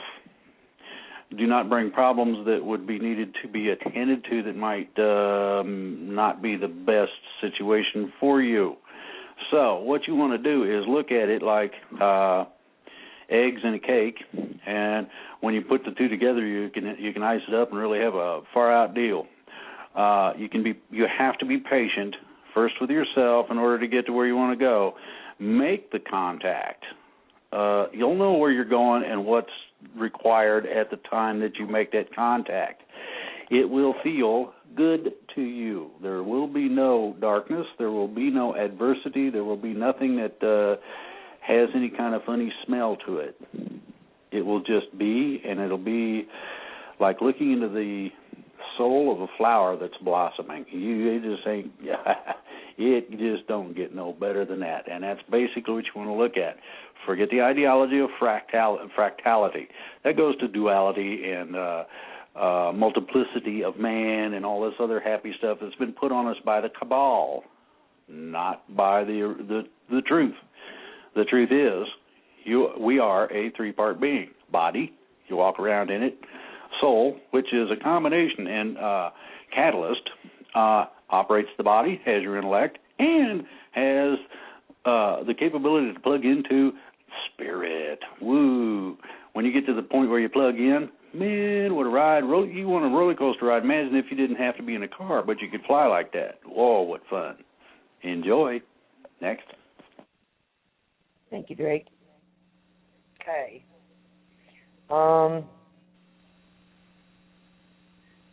Just checking, has Tanaath returned? Apparently not. Okay. Yeah, apparently not. Okay, I've got it. We had a couple questions that were directed specifically to her. So, okay, a question from my daughter. A question from my daughter who loves listening to your show. How do the 5 different sexes work? Okay, there are male, female, androgynous. That makes 3. And how do the others work, and what are they? It varies because, you have, you can have 4 sexes, you can have 5, you can have more than that. From what I understand, in some, but not all, some of them are more a blend of the male and the female, but a variation of the other. And then as far as I understand it, there are other sexes, but I cannot. I'd have to check my notes to more thoroughly answer that one. Okay. All right. What crashed in Needles, Nevada, near the Colorado River about a year ago? Do you know? No, I'm not familiar with that one. Drake, are you familiar with that one? With which one? What crashed in Needles, Nevada, near the Colorado River about a year ago? Oh, okay. I heard that was a sort of a let's see, what would you call that? Part off-world, part on-world tech that they found out was incompatible. When it wanted to turn left, it wanted to turn right, and it just kind of fell out of the sky. I thought that was pretty, so enjoy that one, okay? Oh, whoops. Okay. What have you learned about the Ison comet? ISON. I believe we answered this one a few weeks ago. As far as I understand it, it's just a comet. It's not going to cause any trouble. It's not going to cause, it's not going to crash into Mars or anything evil and dark like that. Nothing to worry about. It'll make a pretty light show, though. Okay. Can you tell us about Adam's calendar and the circular rock sites that are found in Zimbabwe near the Sheba gold mine? Drake, you want to take that one? You did it to me again. I'm getting involved in two discussions at the same time, and this is getting fun. Okay. Hit the question one time. Can you tell us about Adam's calendar and the circular rock sites that are found in Zimbabwe near the Sheba gold mine? Yeah. Oh boy. You guys are going to get into some fun and games. Let's put it this way. There are ways to initiate turning those circular sites on, just like Stonehenge and some others. If somebody has the brilliance and the capability to understand the composition of what it is, where it is, why it is there, and what it takes to do so, you'll have the gold bubble up out of the ground. I mean, you have a complex there. Get a map, draw lines between the absolute centers. Make sure you get a count of the stones, because each stone is a gear type orientation. Good grief. Know that if you look into the legend, you'll find that tribally, they were not supposed to dig that mine there. I mean, you get into a whole bunch of things. I don't want to really get into this too far because if I give out a little bit of info, some idiot is liable to go step in it. And I don't want people to get hurt because of something I said. Okay? Okay.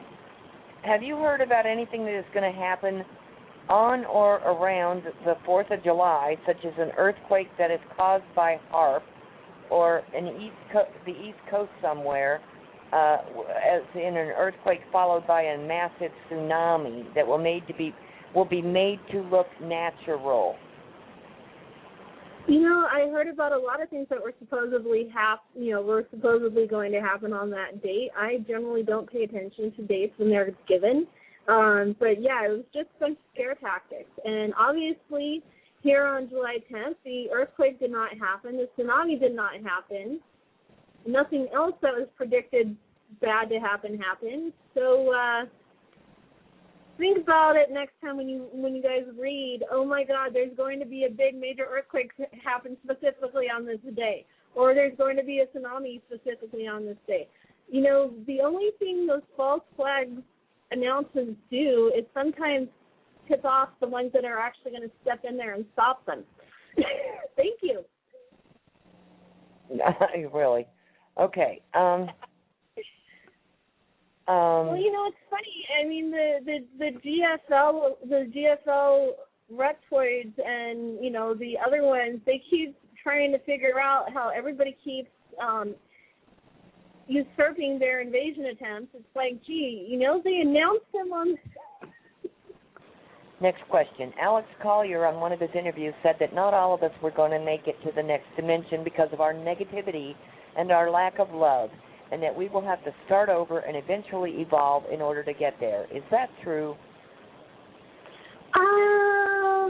Not in the context in which it was presented. Basically, what he was trying to get across more than anything is that there are those that are still not spiritually ready in one way or another to move on from 3D to 4D.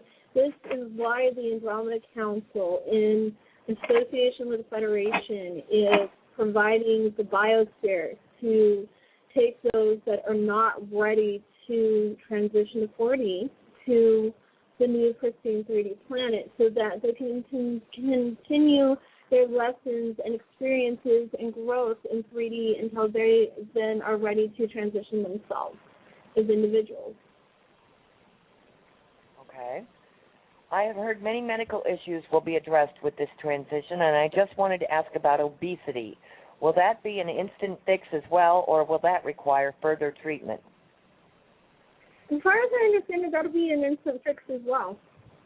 And those that, you know, there will be some medical healing and treatment is expected prior to the transition, but what doesn't get fixed prior to transition will be fixed at or slightly after. Okay. All right. I understand that once we get into 4D, I will be able to communicate with my son who has passed. How will my 4D body image compare to his 4D essence? For example, will I be able to give him hugs and kisses? Oh, yes, definitely. So physicality exists all the way up in all dimensions. And the way you appear now from one 3D person to another is very similar to how 4D people appear to each other. So, I mean, you can still give them hugs, still give them kisses, still hang out and, you know, on a couch and read a book with them, or, you know, anything like that. Any kind of physical interaction, they're still possible in 4D and higher, yes. Okay, thank you. All right. Do you understand the meaning of the crop circle that was reported in Italy on the 30th of June? It's another crop circle. I believe that one was man-made. Beyond that, I don't remember what we decided that it had been. What was the, you know, exact definition? Attempted message or whatever. Yeah. Right. Yeah. It wasn't the ETs having another tongue-in-cheek moment. It was.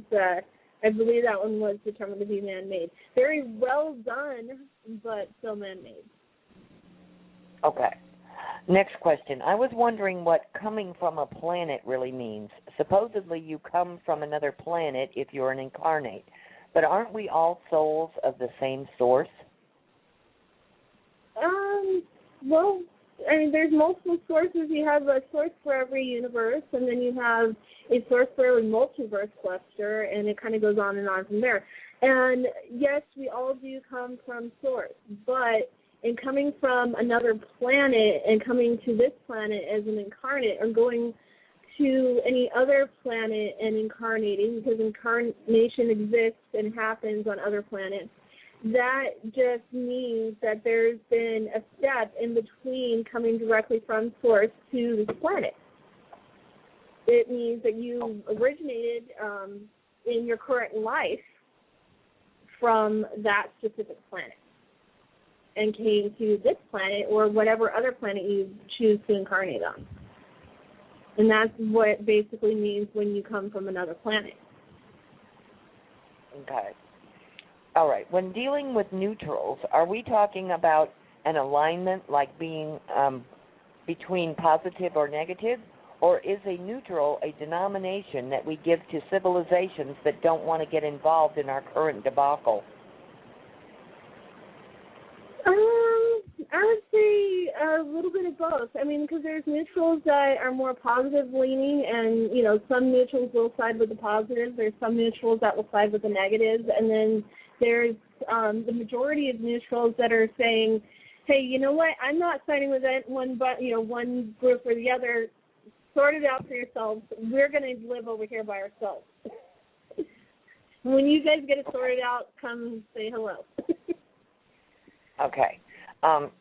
Again, but it's a polarity, like, you know, positive, negative, neutral, you know, it's a vibrational polarity. Yeah. Go ahead. Okay. Next. Okay.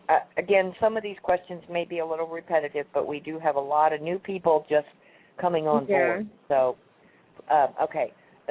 How exactly will we know if we are in 4D or not? It will be different visually, and I mean, like, it'll just feel different. I can't exactly explain it. I think that's the question that's better asked to Tolic, but it'll be different, and the colors will be more vibrant, sounds, sights, all that. Okay. Okay. This next question was a long one, and I think I seem to remember it. It was about Alex Collier and Hank. I do believe you answered that one. You know, I saw that question on the thread. One thing I wanted to make clear: Hank was not part of the Andromedans or part of the Andromeda Council. Hank was Federation, and when those ships were able to land in those time frames, it was possible at that time. Where the restrictions have been is more recently in, I believe around the past 3 to 5 years is when the restrictions have been in place. And so it's a different time frame that we're talking about. When those, you know, and that's pretty much what we're dealing with, is two totally different time frames. Okay. That question was from somebody named Nick. Nick, would you please forward that question to onefreepeople@gmail.com, because it is extensive and it goes, you know, you need a lot of explanation, and there are actually several questions contained in your paragraph. If you would, if you will send that to onefreepeople, and then I will forward that, and perhaps we can get your in-depth questions answered a little bit better. Right, and I also, for those wanting to know about Hank, I know that question was answered about probably somewhere in the last 4 episodes, so I suggest checking back over the transcripts that are being lovingly provided by Thomas and his guys, and see if the answer might be in one of those. If it's on one of those, listen to one of the episodes that have not been transcribed yet, and like I said, I know that question was answered because I specifically remembered the answer. Right, and I will add for our audience that when the transcripts do come out, it will be very, very time helpful to you. If you pull it up in your Word documentation or whatever, there is the possibility of doing a search for keywords. So if you're looking for a specific targeted subject, when you pull up the transcripts, you can do a search for keywords on your topic and go right to the answers instead of reading through pages and pages of transcripts as well. So I just think that it's, again, I can't thank everybody enough who is working on the transcripts for us, because that's just going to be invaluable to everyone. So. Okay. Hi, I'm back, guys. Sorry about that. As I mentioned on my blog, I had to meet with a landlord tonight to talk about painting. So that's done. I didn't hear any of the conversation that went on, so I'm sorry. Oh, that's okay, honey. That's all right. We just answered some more questions. I will revert back. We had one question that was specifically for you. When you came to incarnate this current lifetime, from which dimension did you come from? Is your other body in stasis, much like an avatar, or from what dimension did Sunfire and Drake come from also? I don't know what dimension I come from. As I recall, I was non-dimensional, dimensionally exempt. I have been in the fifth. I have been in others higher than that and lower than that. But I don't have a native dimension as far as I know. And no, my body is not in stasis. I use it. Yeah. I locate. Okay. And I'm a high 57 variety. You're a high 57? I want to say, pretty much that my origins kind of coincide with Tanaath. I'm not specifically hemmed to one dimension or another. I actually discovered that and had some help and assistance in discovering it. My most recent dimension, I guess is the way to put it, is 5D Tau settings. But I've been in dimensions all the way from 3D up to infinite. So. Okay. And everything in between. Okay. And Drake, you're from I do use my body while I'm, even while I'm awake, I can bilocate and do stuff. Okay. Drake? And Drake, you're from multidimensional? You're multidimensional, or? Well, when I said Heinz 57 variety, I wasn't kidding. I seem to come from everywhere, nowhere, and all the places in between. So, when I figure it out, I'll let somebody know. Okay. The rest of the question was, are we collecting different 3D bodies for different environments?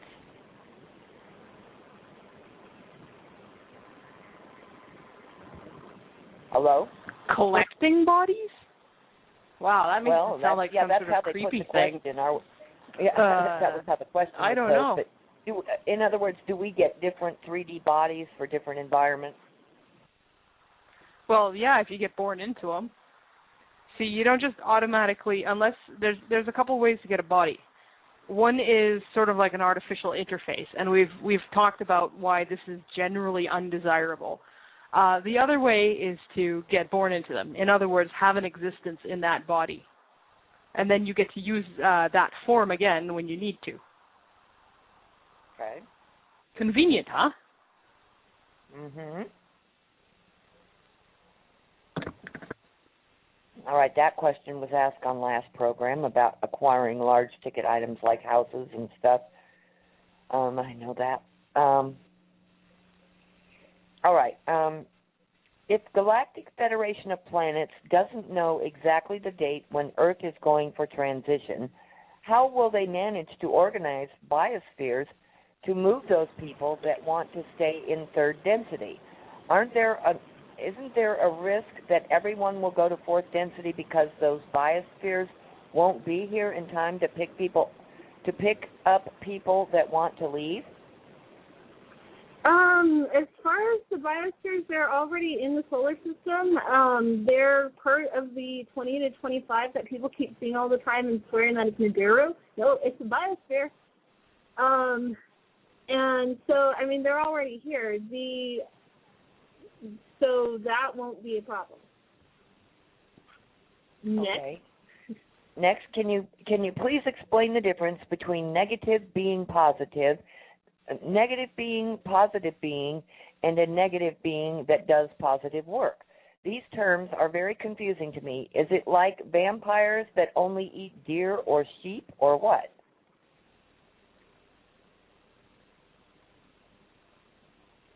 Tanaath, you want to take that one?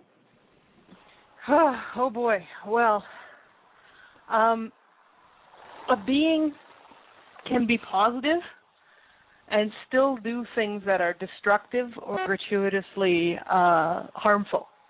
A being can be negative and still do things that are productive and healing or helpful. There's ways to use negativity to heal, for instance. If you've got somebody who has serious trauma, a negative healer can actually go in and remove the trauma, destroy the negative or remove the negative energy, consume the negative energy generated, and leave behind positivity in its place. So there are ways in which anything can be used for good, and there's ways in which anything can be used for evil. Everything can be two-tailed. What matters is intent.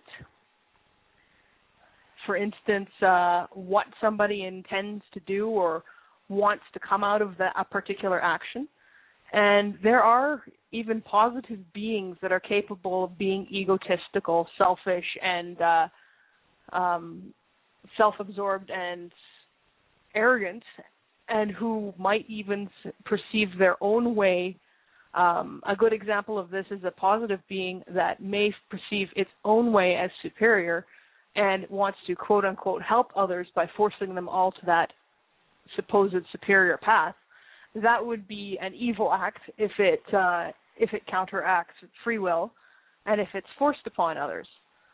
So we get down to what is good and evil. Well, evil does exist. Evil, I guess you could consider to be gratuitously malicious, or that which goes against free will on a broad scale. Any being that is attempting to seize control over vast portions of existence is acting evilly. Anything that is gratuitously harming anything is acting evilly.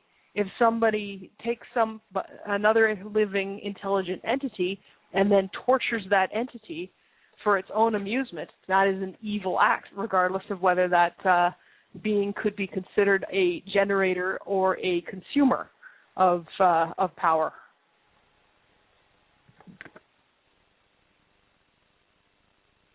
Okay, gotcha. Does the library ship have all the records of what I did in the past and the present? Possibly. It depends on who you are. The library ships generally only have records that pertain to the people who run the library. So, for instance, if you're Andromedan and it's an Andromedan library ship, then there might be records pertaining to you. But there might not be records pertaining to somebody who is not Andromedan on that ship. Okay, gotcha. Next question. I feel such a very intense urgency to learn as much as I can and as quickly as possible. Yet I am overwhelmed by all of the information, even after I tried trimming it to just what intrigues me. Can all of you offer suggestions for learning faster, or does it even matter whether I learn or not? I'm really getting stressed out about it because there is just not enough time in the day to read, watch 1/4 of what I want to.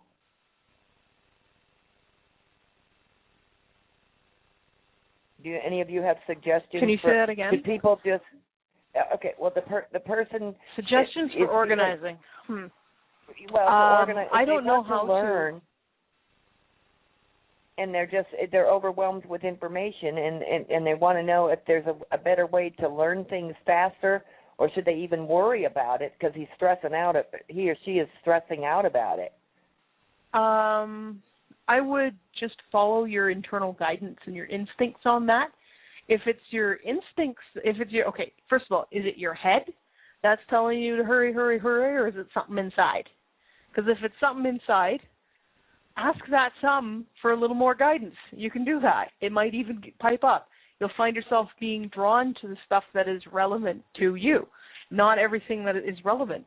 One of the things that we have here is we have an information saturation. There is just so much information out there that it floods a person.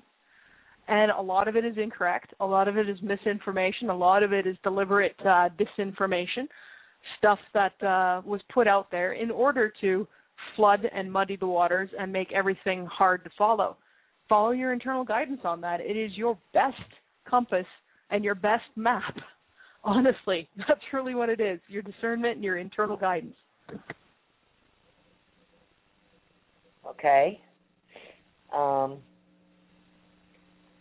right. Apparently we're having problems in our chat room tonight. All right. When was NESARA enacted? This is for Drake. When was NESARA enacted into law, and who were the signatories of this legislation? Good grief. You have to look that one up on the website. Don't know off the top of my head. It wasn't terribly long ago, I'll tell you that. I do know that it's valid because I checked on some of the references to case numbers and whatnot that are contained in the post on our website. So, that to me validates it. I understand it's going to be implemented, so you can look forward to some nice things. Okay. This person says that they understood that it was signed in to law as far back as the year 2000, and if that were true, then why would it have had no effect in 13 years? Well, that's pretty simple. Would you give up your moneymaker if you didn't have to? Why would the Supreme Court seal it up? Why would it be hidden? How come they don't want nobody to know? Real simple. Because they want the money. They want to own you. They want to keep you under control. Simple. They don't want you to know. Okay? Okay. Can any of you offer any insight into the unleashment of serial killers that occurred sometime in the 1970s? One notorious killer was even photographed that looked just like a T-Rex taking a bite out of another animal. Huh? Don't sound like serial killers to me if they're eating animals. No. Probably a reference to reptilian incarnates. Oh, okay. All right. And next question. Let's see.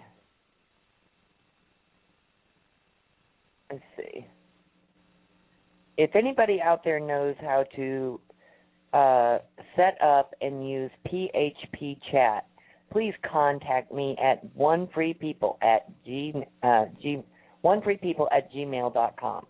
We are having horrendous chat room problems, security breaches. It's messing all together up. So I apologize to you if you're in our chat room and you've got questions. I'm hoping that we can resolve issues so that we can, get your questions answered at least. All right. Our fan club. Our fan club is hard at work, and they have been. I want to thank, by the way, all of my admins and everything. We have all been burning the midnight oil week after week, day after day, day after day, week after week, and it is really ramping up, folks. It is really ramping up, and we're working our hardest to keep things up and going and stop the horse hockey. Okay. All right. I think, let's see. let me go to this other document where I have more questions. Okay. A few years back, I had a session with a spiritual healer. During the session, she told me that my father, who died in 1991, was still with me, but he would not go into the light. She asked me if I wanted to release him into the light, and I agreed that I would. Can you comment on this? And also, how do I help my father, go to the light? Please comment on your feelings regarding spiritual healers. That depends on the individual healer. Some spiritual healers are very well-meaning and effective. Others are scam artists. It really depends on the individual, and no, I'm not going to be able to tell you if somebody is legit or not, because I don't really have anything to do with most spiritual healers. As for your father, I'm thinking that if he was trapped in the reincarnation trap, it generally is not an instant thing. So if he has passed within the last 50 years, he's likely free now and able to choose to do what he wants himself. Okay. Are any of you familiar with, and if so, what is your opinion of, the information related by Dr. Richard Boylan, Boylan? He is saying that on October 24th through 27th of this year, a mothership will hover over Cleveland, and Star Nation envoys will come down to Cleveland's public square and meet and greet. He also speaks of Solar Warden, a supposed secret space program. Do we have a secret space program such as this? Richard Dolan has spoken of this. Dolan has spoken of this. If so, is it rogue, or do they work with the star beings that are here now? Oh boy. Yes, there is a secret space program. They've been working with the negative star beings, mostly the Greys and reptilians, but also a few other different kinds of negatives that are hostile. As for a mothership over Cleveland, that's the first I've heard of it. I'm sure there's many different groups that have many different plans. The thing that comes to my mind is, why Cleveland? That's oddly specific. Of all the places on this planet, why Cleveland? Well, why considering Cleveland, that the entire planet deserves an answer here, yeah, why Cleveland? That's what I would like to know. Why Cleveland? Probably where Dr.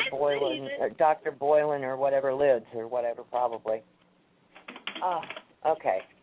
Tanaath, according to Astrophysical Journal letters, there may be as many as 60 billion exoplanets in our galaxy alone, in the so-called habitable zone. A planet needs to be just the right distance from its star so that liquid water is available, considered for life as we know it. Do all species require water as we humans do, and as these letters say? Oh, heck no. We're carbon-based and O-breathers, and because of that, we do best at temperatures in which water is liquid. However, there are beings that breathe methane. There's beings that live inside suns or inside magma, and if you bring them to lack of pressure that would be found in the atmosphere of our planet and the lack of heat, they would die. So yeah, these so-called Goldilocks zones really, really support carbon-based life well. But they don't support all kinds of life. There's so many different kinds of life out there. Any planet can be habitable to someone. Okay. Did we answer the questions last week again? I don't know if I'm having deja vu or what's going on here. Did we answer the questions about the moon hitting the Earth before, and if so, how many times? Can you say that one again? Did we answer questions last week about the moon hitting the Earth, and if so, how many times? The moon didn't hit the Earth. I don't think we answered that one, but the moon was towed here and did not hit the Earth. The reason why the rocks of the moon are 500 million years old, or believed to be 500 million years older than the rocks of the Earth is because it was towed here from somewhere else. It's actually a spaceship. Okay. All right. Let me go ahead and read the rest of it then, because if you don't remember answering it. Out of curiosity and a search for truth, I have watched a few YouTube videos by a user that goes by the name Moon Hits Earth. A lot of the satellite images of the moon that he superimposes over Google Earth seem to be very convincing evidence that the moon has in fact hit the Earth several times. There are 3 simple questions regarding claims from this man. Okay, you already answered the first one. Okay, is the moon actually larger than Earth? And if so, how much larger? No, it's smaller than Earth, and it is hollow. Okay, is the moon actually a planet? And is it actually a planet? And is it what many refer to as Planet X or the secret planet? Nope. It is a spaceship and hollow. Okay. And I think I can hear Drake typing. I think it is Drake typing. Okay. I recognize that aggressive hammering. My phones are about to go dead as I sent you a message, so it won't be long. Oh, no. Okay. Oh, yeah. Drake, we can bring you in on our call. Right. I'm busy doing a bunch of other stuff right now. We seem to have some problems in some of these quote rooms that we use, and I'm trying to address that. Hopefully we'll get somebody who's in charge of some things to step in. Okay? Okay, thank you, Drake.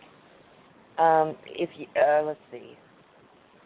Okay, if you, the YouTube clips from the camera at the, here we go, the volcano in Mexico. Whatever. I cannot pronounce that word. They show UFOs entering and leaving it. What can you tell us about that? Fact? Fiction? Fact. Okay. Sunfire, you know anything about those? About what? The UFOs at Popocatépetl? The Mexican volcano. It's the Mexican volcano? As far as I understand, it's a portal. Yeah. That's what I thought too, but I wasn't sure on that. Yeah, it's a portal as far as I understand it. Okay, do we know who those who those UFO crafts belong to? I think there's been several different ones. I saw a cigar-shaped one, which we know to be either Reptoids, Greys, or Cabal. I saw another one that looked like a totally different group that I didn't recognize. I've seen a few others that look like some positives. I mean, I have not seen every single last video, but. Okay. In the fourth dimension, will I be able to get the technology in order to miniaturize myself? And how small might I be able to shrink myself down to? If so, can I shrink down to, say, 1 or 2 millimeters tall? I have no idea. Is this like a Honey, I Shrunk the Kids question? Yeah. Or am I the only one who remembers that? Why would somebody want to shrink to a couple millimeters tall? I don't know. Scientific inquiry, perhaps.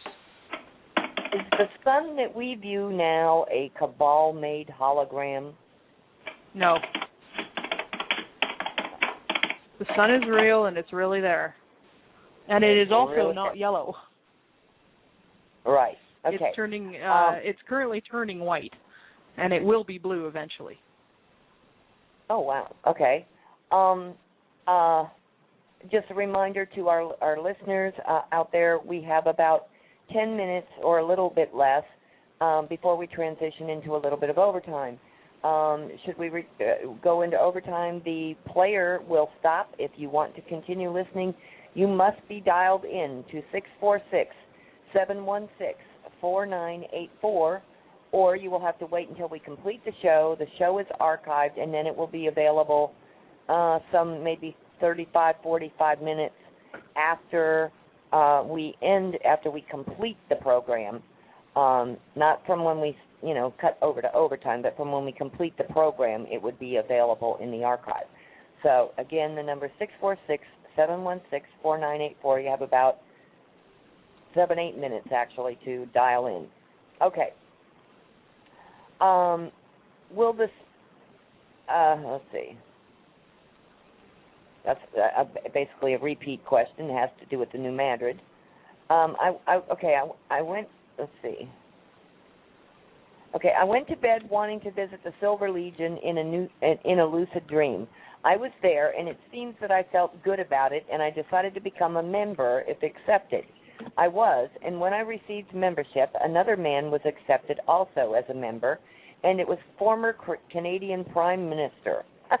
His name is Mr. Pierre Elliott Trudeau, to whom I spoke to. I did not speak to anyone else, although there were other people, but this man I spoke to.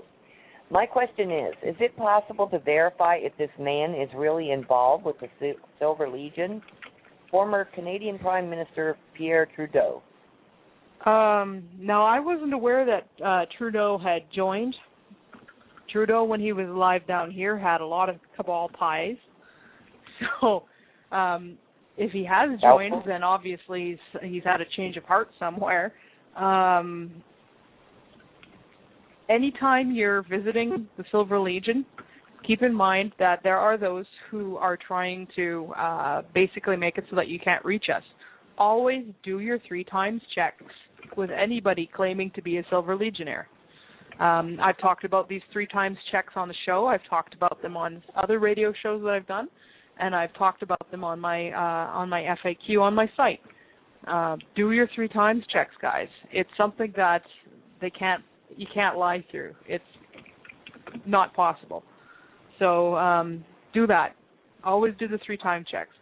As for Trudeau, well, that would be kind of interesting, but given his cabal ties, I'm sure he would have had to undergo quite a bit of rehabilitation before he would have been permitted to join.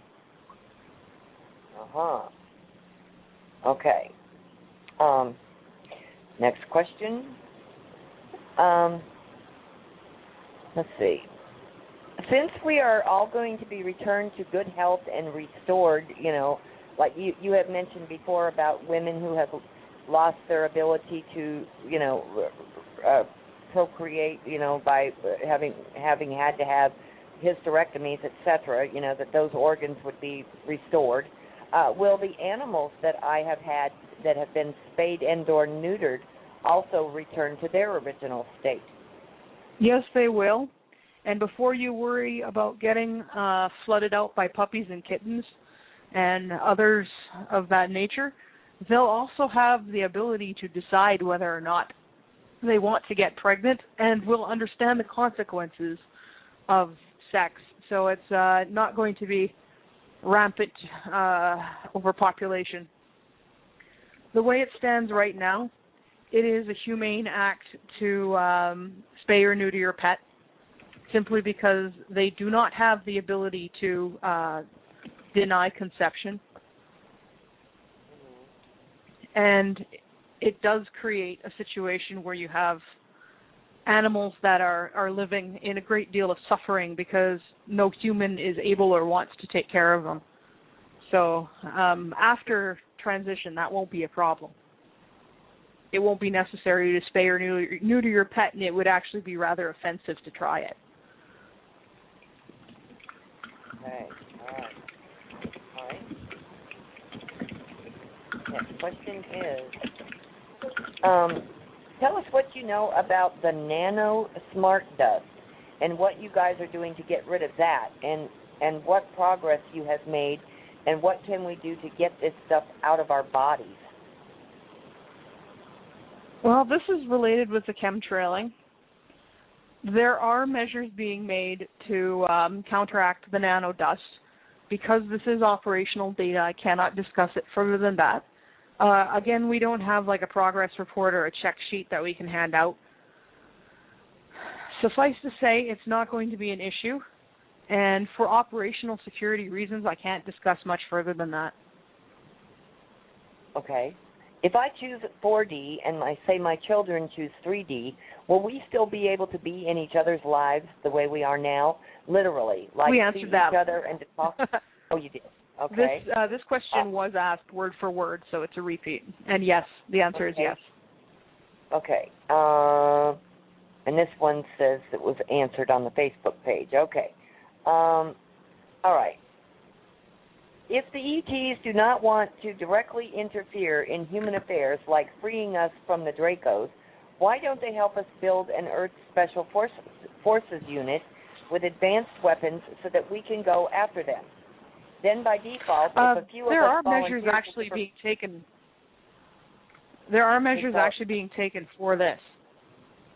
But, again, this is operational information, and I can't disclose a lot of it. Okay. They also have been dealing with Draco where they can directly. So it's not like we're leaving you high and dry. Uh-huh. Okay. Yeah, the rest of it was, then by default, if a few of us volunteer to liberate Earth, then there's no interference. Just my thoughts. Thank you, girls. We love you both. Okay. Is there a way to tell if you remember something spontaneously, if it's coming from yourself or from an external source? I'm trying to remember things, and it's all very hazy. I'm not sure if I really want to mention what I'm remembering, though, until I'm sure it's for real, or even the context. It may not be literal. Use your discernment. That is the only way. Nobody else can tell you whether it's true or false, right or wrong. Yes, people can try to implant memories or knowledge into you, maybe false knowledge even. It is up to you to use your discernment and decide, does this feel right, or is this something is putting onto me? Okay. I don't know who said this, but the question is, what was the name that you heard at age 16? I don't know who. It was actually it was relevant to a life I had in Atlantis, and it was the name of a friend of mine in that life, and I'd rather not disclose that publicly, simply for the fact that that person is also currently incarnated, and while I don't have contact with him, I don't want to drag him into something he does not want to be dragged into or may not agree to. So if you want to know, you can contact me privately, but I'm not going to disclose that on the radio, sorry. Okay. How is Japanese and Koreans related to Chinese genetically and historically? Historically, I think you'd probably have to look for the histories of that, because there are recent histories that are well known and tracked. Genetically, most Asiatic people have heavy sprinklings of Procyon and Androni genetics. You'll also see the Ventrans, I believe, and the ancestors of the Indo-Asians are I think they're. Well, Sunfire, do you remember which group that was? Which group? The Indo-Asians. I believe most of the Asian races were made by combining the Procyon and the Androni. Yeah, I mentioned that, but there's a few other mixes in there too. Yeah, there is. I don't know off the top of my head what the other ones are. I know that the Ventra are in there somewhere. Okay, the next part of the question is, and this person is obviously from Southeast Asia. How is the political situation, in your view, in Southeast Asia, and has Singapore been facing the threat of the Dark Cabal as well? I'm not as well versed with the conditions in Southeast Asia as I am with the conditions in North America, since North America is where I live. Ben Fulford is fairly well versed in what's going on in Asia. I might check out his material if I were you. Okay. Now, he's not on the ball with everything, but he knows Asia. Okay, thank you. Can you confirm this information? To live in our universe is categorized into this main four categories: hydrogen breathers, oxygen breathers, methane breathers, and ammoniac breathers. Is it true that hydrogen-breathing creatures are the most common ones in the universe? No, I think O-breathers, O-breathing humans actually seem to be the more common variety. Yeah, I agree. Okay. All right. We are about to transition into overtime, ladies and gentlemen. Please dial in if you want to continue listening audibly to the remainder of the program, 646-716-4984. And Drake's call dropped. I'm afraid his phone must have died. But ladies, are you able to entertain a few more questions, or do we need to table those until next week? Oh, definitely. Okay. Just save the Drake questions for Sunday. Okay. In a show you mentioned that we were fooled after death to reincarnate on Earth. You called it a soul trap. You mentioned having met with a being in a room which can show up as a known person of Earth, for example, and that it convinced you to come back to Earth to fix things. Did that happen right after having left your body, or did you have to pass through some sort of tunnel in order to get to that room? Is it true that soul recycling has been terminated? Okay, I don't know what I mean by soul recycling. But there's a couple of different things that are getting muddled here. First of all, yes, typically when the soul trap was active, when one died, one got shunted into a illusory, I guess you could call it, holding pen that was designed to look like whatever that person believed in. Essentially, if you were Buddhist, it was designed to look like a Buddhist afterlife. If you were Christian, it was meeting St. Peter at the pearly gates. If you were Muslim, it was appropriate to that faith. Whatever your beliefs are, you got shunted into something that looks like that. And this happened also with near-death experiences as well, at which point they usually said, it's not your time yet, go back, sort of like you're here a little bit early, but here's a glimpse so you can go back and tell everyone what you saw. At that point, you would then be confronted by beings or a being who would then discuss your life with you and then say, but you have an opportunity to make things right. You just have to go back. And yes, I did go through this several times in several different lifetimes on this planet. The most recent human lifetime on this planet ended, I would say probably roughly 300 or 400 years ago. It was before smallpox reached the West Coast. I was a West Coast medicine woman of the Salish people, or the people who are now known as the Salish. What's left of my band, they perished in smallpox after I died. But portions of their historical remains can be found at museums in Seattle. After that lifetime, I went directly to this Lords of Karma setup, where they told me, that I had to go back, and I said no, and I left. And at that point, I resumed my higher dimensional existence. And then a couple hundred years went by while I was tooling around doing my thing, and I was approached by other beings who said, Tanaath, we really need you down on that planet. And I said, hell no, I just got out of there. I'm not going back. And they said, yeah, but we really need you down on that planet. And I said, you better give me some good evidence as to why you need me, and this better be worth it. And finally they convinced me, and yes, I did get born on this planet, and here I am. It was not related to the Lords of Karma, and it was not related to the reincarnation trap. It was a voluntary, intentional incarnation, and I was able to recover my memories during this life, or at least those that are relevant to this mission, which is also something that doesn't happen with the reincarnation trap, because they do their best to wipe you before they send you back. I have never remembered who I was in other lives on this planet. This time I did, and it was because I wasn't coming back from the reincarnation trap. I came back deliberately, and yes, it's been difficult. It is not easy to live in two worlds, to say the least. But it's still worth doing, I believe, for your sake and for the sake of this entire planet. Okay. All right. Next question. We're dealing with technical difficulties or whatever, so I apologize. Okay.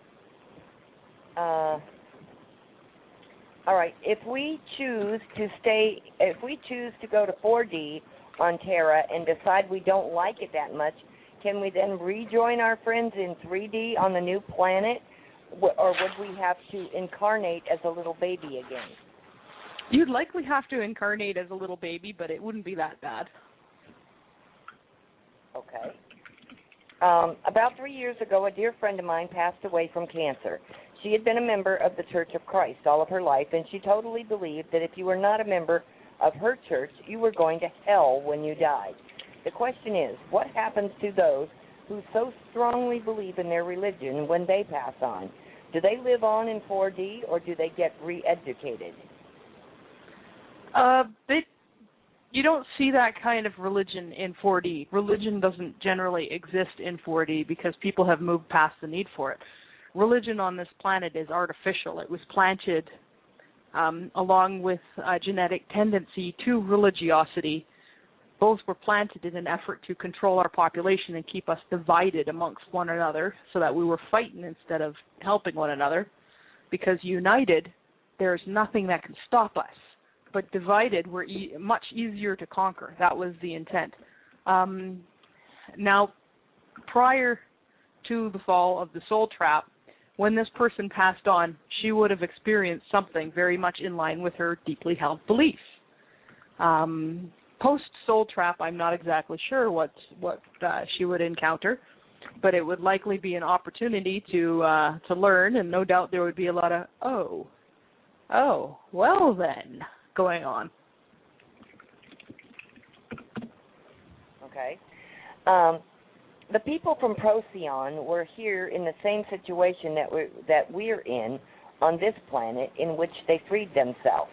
From what I understand, the reptilians can be a very, very tough opponent to overcome. How did the people from Procyon manage to beat them, and what was their tactic? Did they have the technology that they needed to beat them already available, and it was just a matter of waking up? This one was we did answer that last week. Yeah. If they go to bibliotechofpleiades.net and look up in the search box Kyla, Khyla, they'll be able to find out, read the articles and find out the answer, or they can go back and listen to one of the past 3 shows, because I know we answered it every time in those last 3 shows. Okay. I don't know. This one seems like it's been answered, but it might be new. I'm not sure. Who is in control of the reptilians? Is it the Archons? No. The Archons, okay, it's hard. When people say the Archons, it can mean any number of beings who have been involved in the control apparatus. So I would have to say no, because that's like saying, who swims in the ocean? A fish? It's not encompassing enough or specific enough. But yes, there are beings in control of the reptilians. In some cases, the reptilians aren't even aware of this fact. As for who they are, right now, that is still being uncovered. Okay. All right. I have always been curious about the contactee movement of the 1950s. A lot of ordinary, everyday people claim to be telepathic and have physical contact with ETs. This is documented in the movie Farewell, Good Brothers. What was really up with this? Also, if you could, well, let's go with that. What was up with this, the Farewell to Good Brothers and the contactee movement of the 1950s? Sunfire? What was the question again? What was up with the contactee movement of the 1950s? I don't know. What is the question? What was up with that even mean? Okay. I have always I know it was based on real events. Yeah, I haven't seen that particular movie. Okay. Believe it or not, I was not exactly what anyone would call a UFO buff or anything like that before I started getting the call to work. So I haven't watched all the movies. I haven't kept up with Ancient Aliens or anything like that. Okay, are you familiar? If you haven't seen the movie, then you probably aren't familiar with the rest of the question, because Can you also comment on the work of Dr. George King and the Aetherius Society, which is also documented in the movie? Aetherius, Aetherius. No, I don't have any knowledge or experience with the Aetherius Society. Okay. All right. What choice will people have in prison? Will they be able to leave their prison and join those who want to travel in a 3D world? Won't this be dangerous to release the real maniacs? Well, everybody will have the opportunity to receive healing. In a lot of cases, people who are imprisoned, especially in North America, are suffering from the psychological impacts of abuse and bad, poor opportunities and starts. In some cases, they are mentally affected, either by mental disease or by damaged intellect. Big lead pharma. poisoning. Yes, lead poisoning has been linked to criminality. I don't think I'm going to start encouraging anyone to discard people who are suffering from lead poisoning. I would say instead that treatment and an option for those people to move forward in a positive manner would be more sensical than imprisoning them for life for actions which may or may not be within their full control. Okay. But we currently don't have the means to treat people in our society who are suffering from that kind of disability and that kind of mental disease. So no, it is not the practice of the Federation of Planets to discard beings that are suffering from inflicted issues. It is the practice of the Federation of Planets to offer those individuals the opportunity to heal and move forward in a positive, productive manner. If after healing, individuals still choose to be assholes and murderers, well, we have measures to deal with that as well. Most of it involves sending them back to source and telling them, better luck next time, try again. Or evicting them, kicking them out of peaceful space and telling them, okay, if you really want to poop, go poop somewhere in somebody else's backyard. Poop in your own. Don't poop in ours.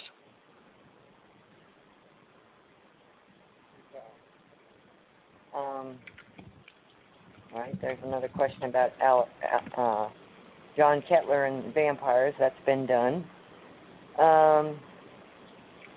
Is monatomic gold still sought after for enhancing and repairing bodily functions? There are people who eat it for this purpose. I would say that it's not necessary for such, and you won't need to eat any special substances in order to be a whole human being. Okay. Did NASA hoax all the Apollo missions to the moon? Sunfire, do you know anything about the Apollo? As far as I understand it, they did like the first 4 or 5, something like that. They ran into some positives that were on the planet at the time, told them, don't you ever come back. If you do so, you won't like it. And it was mostly out of the fact that it was too dangerous for Terrans at the time to be going to the surface of the moon because of all the various races and stuff that were on the moon. And as far as I understand it, they haven't been back since. Okay. Is it possible that John Kettler was being messed with when he said that reptilian bases are not cleared and that there was a UFO war in the Pacific last year? Maybe was it mind control? How do we know if Tolek and others haven't been affected in this same way? I can't say whether Kettler was or wasn't at that point. I don't know, but I do know that Tolek had far more accurate information in that because we have ourselves contact with the Proteons and we're able to independently verify with the Proteons that the bases were indeed dealt with. Okay. A few weeks ago, you said that I can't answer questions regarding Kettler. I haven't had any contact with him for an extremely long time, and so I appreciate the listeners asking and stuff, but I can't answer them. Okay, all right, hon. A few weeks ago, you said that incarnates will be remembering about their origins in a few weeks. My question is, are we really that close to that moment? I don't think I said in a few weeks. I don't know who said that. I imagine that people will start to recover their memories more and more the closer we get to transference. Okay. Can you comment on the DNA shredder? Without more information than that, no. Okay. I've never heard of it myself. Okay. Next question. Even though I don't buy all of this stuff, this 4D stuff, if the Earth does go 4D, I already read that one too. Good heavens. Ladies and gentlemen, if you pose a question on the Facebook page or in the chat or in email, please don't repost it in multiple locations. It'll save us all a lot of time and effort. These questions are showing up in all three places in some cases. We do save the questions, for the next show if we don't get to them. So please be patient. All right. If ascension within the next 6 months will change essentially everything on Earth for the better, why is it still important to take down the Cabal? And can the Cabal possibly survive ascension? It's important because we want this planet to have as good a start on 4D as we possibly can, and if we are combating subversive operators while we're doing that, it's going to be very difficult. It's going to mean that it's going to be a lot more work. It's going to mean that people are going to suffer longer. It's going to mean that they might be able to sneak in and hide somewhere, and we don't want that to happen. We want to root them out as much as possible before transition. Okay. Next question. Do you know who Lloyd Pye, P-Y-E, is, and what do you think about his theory about evolution? We watched a 2-hour video that was put out in 1999 which shows how hominoids, or Bigfoot, is the descendant of the ape and the original true first entity of Earth, and that when the Anunnakis came here, they mated with them. What are your thoughts on that? No. There have been hominids on this planet before. Bigfoot is not the original inhabitant of this planet. Bigfoot, Sasquatch, whatever you want to call them, they're dimensional travelers, and they're not native to this planet, but some of them do live here. The Anunnaki did not create humanity, no matter how much they like to take claim for it. We've discussed the 24 to 26 ancestral groups that were involved in seeding human life on this planet several times. That is the origin story as the Galactic Federation of Planets is concerned, and they're sticking to it because they were here while it was going on and they were involved in it. Yes, and is it my understanding, Tanaath, I know the transcriptions of our programs are being done, and although it cannot be released just yet, isn't there going to be a list of the different races of ET and stuff coming out eventually? Eventually. It probably won't come from us. But yes. I know the Galactic Federation of Planets is planning a, roughly speaking, a Hitchhiker's Guide to the Galaxy, but I don't know exactly how extensive it will or won't be. And it will probably be or when it will be implemented. Yeah, or when it will be implemented.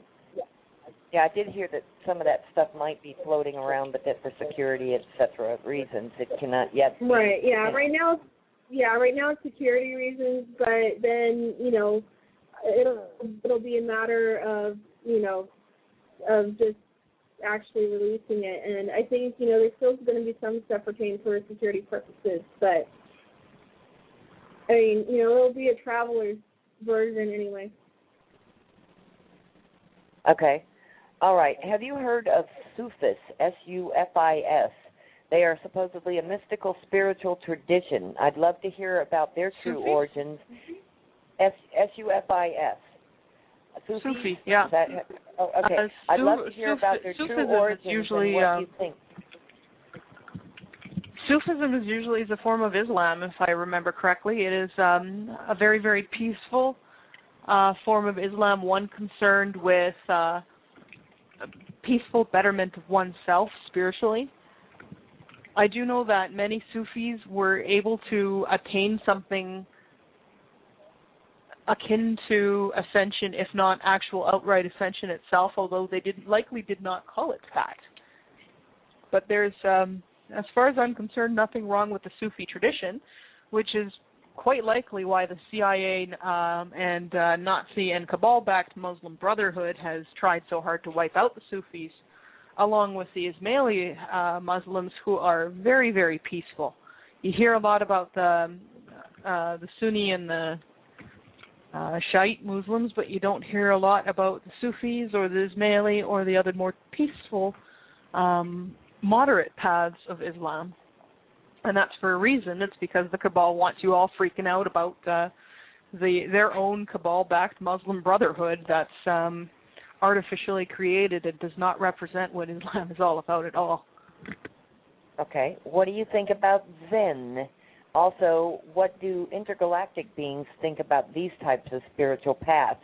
What ways do they have of growing spiritually? As far as I understand it, there's one time that one point along the way that I believe it was Warne commented that Zen and Shinto were probably two of the closest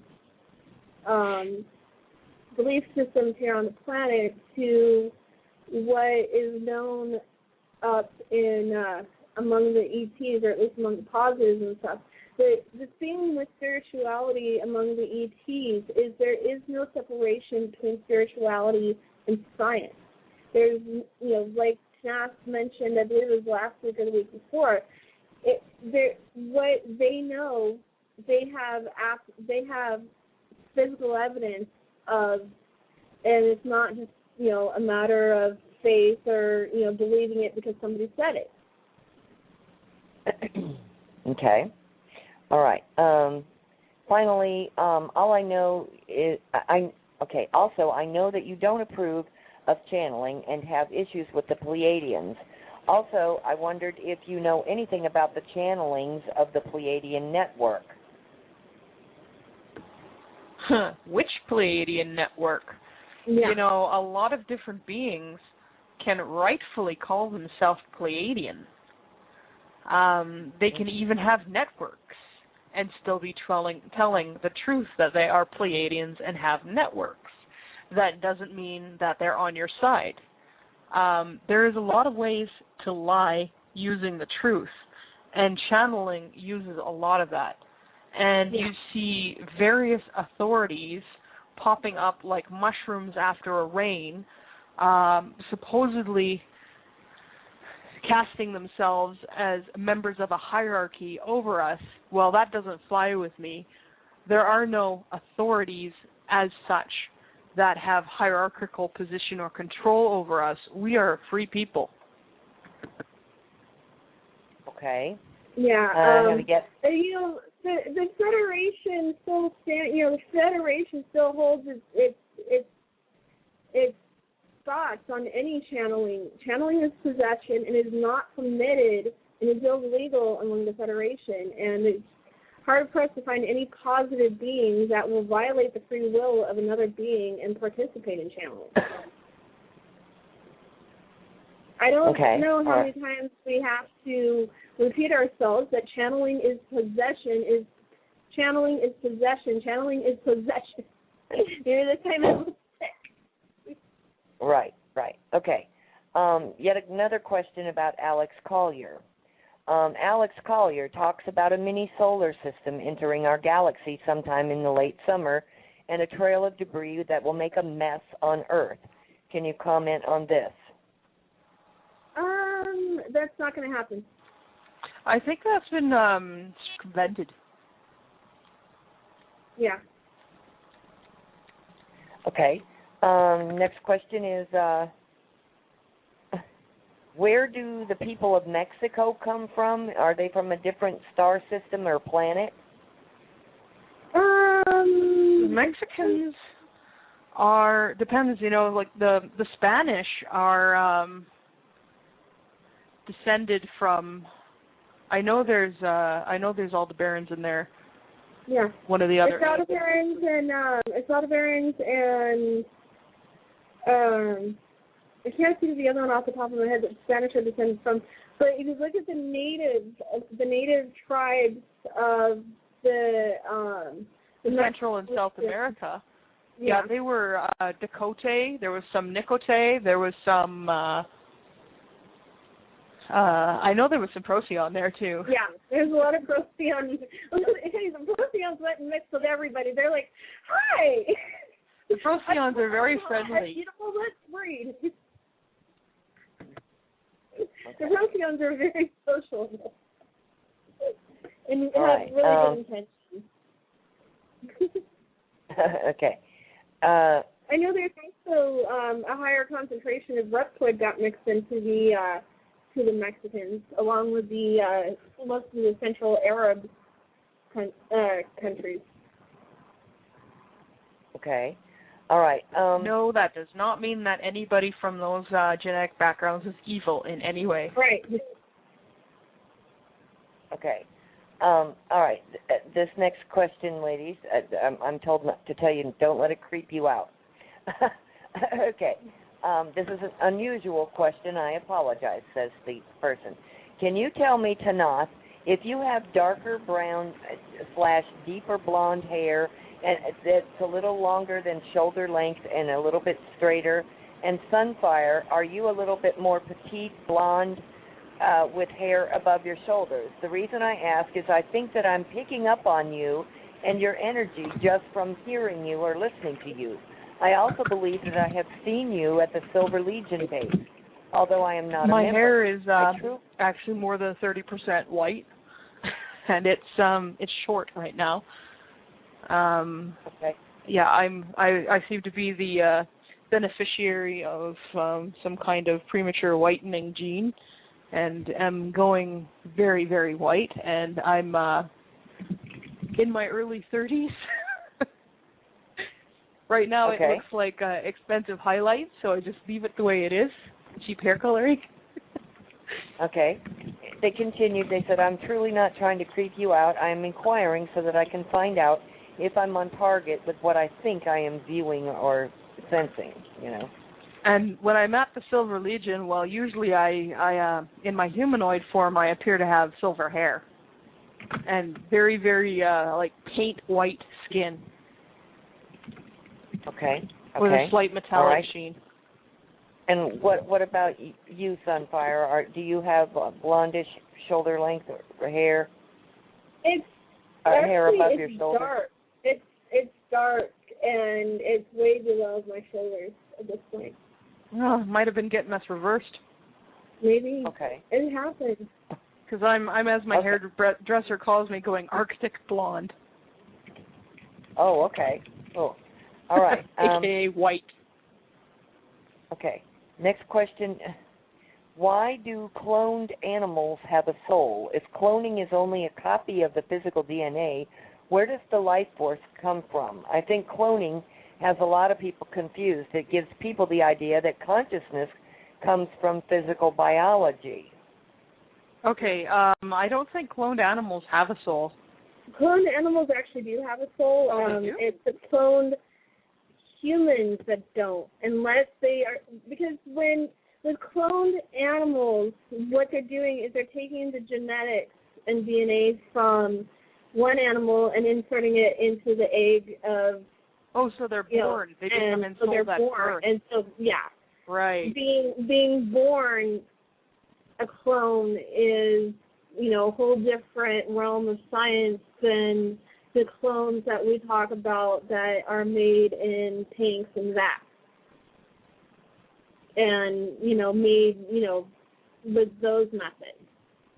Yeah, we don't have publicly released technology to live clone an animal. It has to be fertilized into an egg and born. Mhm. Live cloning of human beings is not done via fertilization at birth. It's actually an adult physical copy of that person made with identical genetics that looks identical, because I've noticed that with some of these clones that are born, they don't necessarily look like the original did in some cases, which always makes you wonder and they if surely it is don't what have is the claimed. Personality. Yeah, and that's because it's a different soul in there. Yeah. Not the original soul. Mhm. Okay. True or false? It is It is very clear from Tolek's website that he is stating that our planet Earth, along with the solar system, is crossing this 4D space, and then our solar system will vibrate at 4D. Our sun will also become a blue-white star. Yep, but the planets that are already in the solar system, some of them are already 4D or higher. Mhm. The lowest dimensional planet in this system is Earth, so it will be going up. Okay, all right. Yeah, we've briefly, kind of sort of touched on some of these, but okay. Thank you for asking my question last week. I just wanted to let you know that I am seeking, shall I call it, higher learning, where I no longer identify myself as a female, but only as the people or a people. And yet another thank you for spilling out information to raise myself above all the fiction. Keep up the great work. Okay, so that was basically a comment. All right. Okay, this question has been answered, but I'll just reiterate. The question is, will our pets live longer and be healthier in 4D as we are going to be? And yes, you have specified that. We'll all be healed and brought back to our healthiest point in youthfulness or whatever. Okay. If we can't afford to eat organic at this point and have no place to grow our own food, what can we take to counteract the GMOs, the smart dust, and the chemtrails as they are known now? Okay. It comes down to making the next best choice. The best choice you have is homegrown organic. If you can't make that choice, the next best choice is purchased organic. If you can't make that choice, the next best choice is grocery store regular produce that you can afford, that is as fresh as possible, or flash frozen and picked at the peak ripeness. If you can't afford that, then or you don't have access to that, then there is a problem, because at that point you can't get the fruits and vegetables that you need. But then the next best choice is to reduce the damage by cutting out as much as possible extraneous sugars and starches from your diet. So if that means eating cheap cuts of pork, then that is the next best choice to eating Hamburger Helper or whatever. If you have the money to afford it, there are supplements that can help you. I don't make use of supplements because I don't have the money to afford this. So keep in mind that I'm not able to make the best choice either, so I make the next best choice. I'm living off the next best choice myself. But there are supplements that are really, really good. When you're buying vitamins and multivitamins and anything like that, look for things that have been derived from plants and animals and things that exist in nature that have not been chemically isolated. For instance, it is much, much better to get your vitamins from plant concentrates than it is to get them from something cooked out of a chemist's vat. It is much, much better to get omega-3 from fish than it is to get it, from unknown sources. So look for sources that are as pure as you can. Often they are more expensive than the adulterated varieties, but you get much more bang for your buck. And there's sunlight. Sunlight is very good for you. Try to get as much of it as you can, especially if you're like me, living above the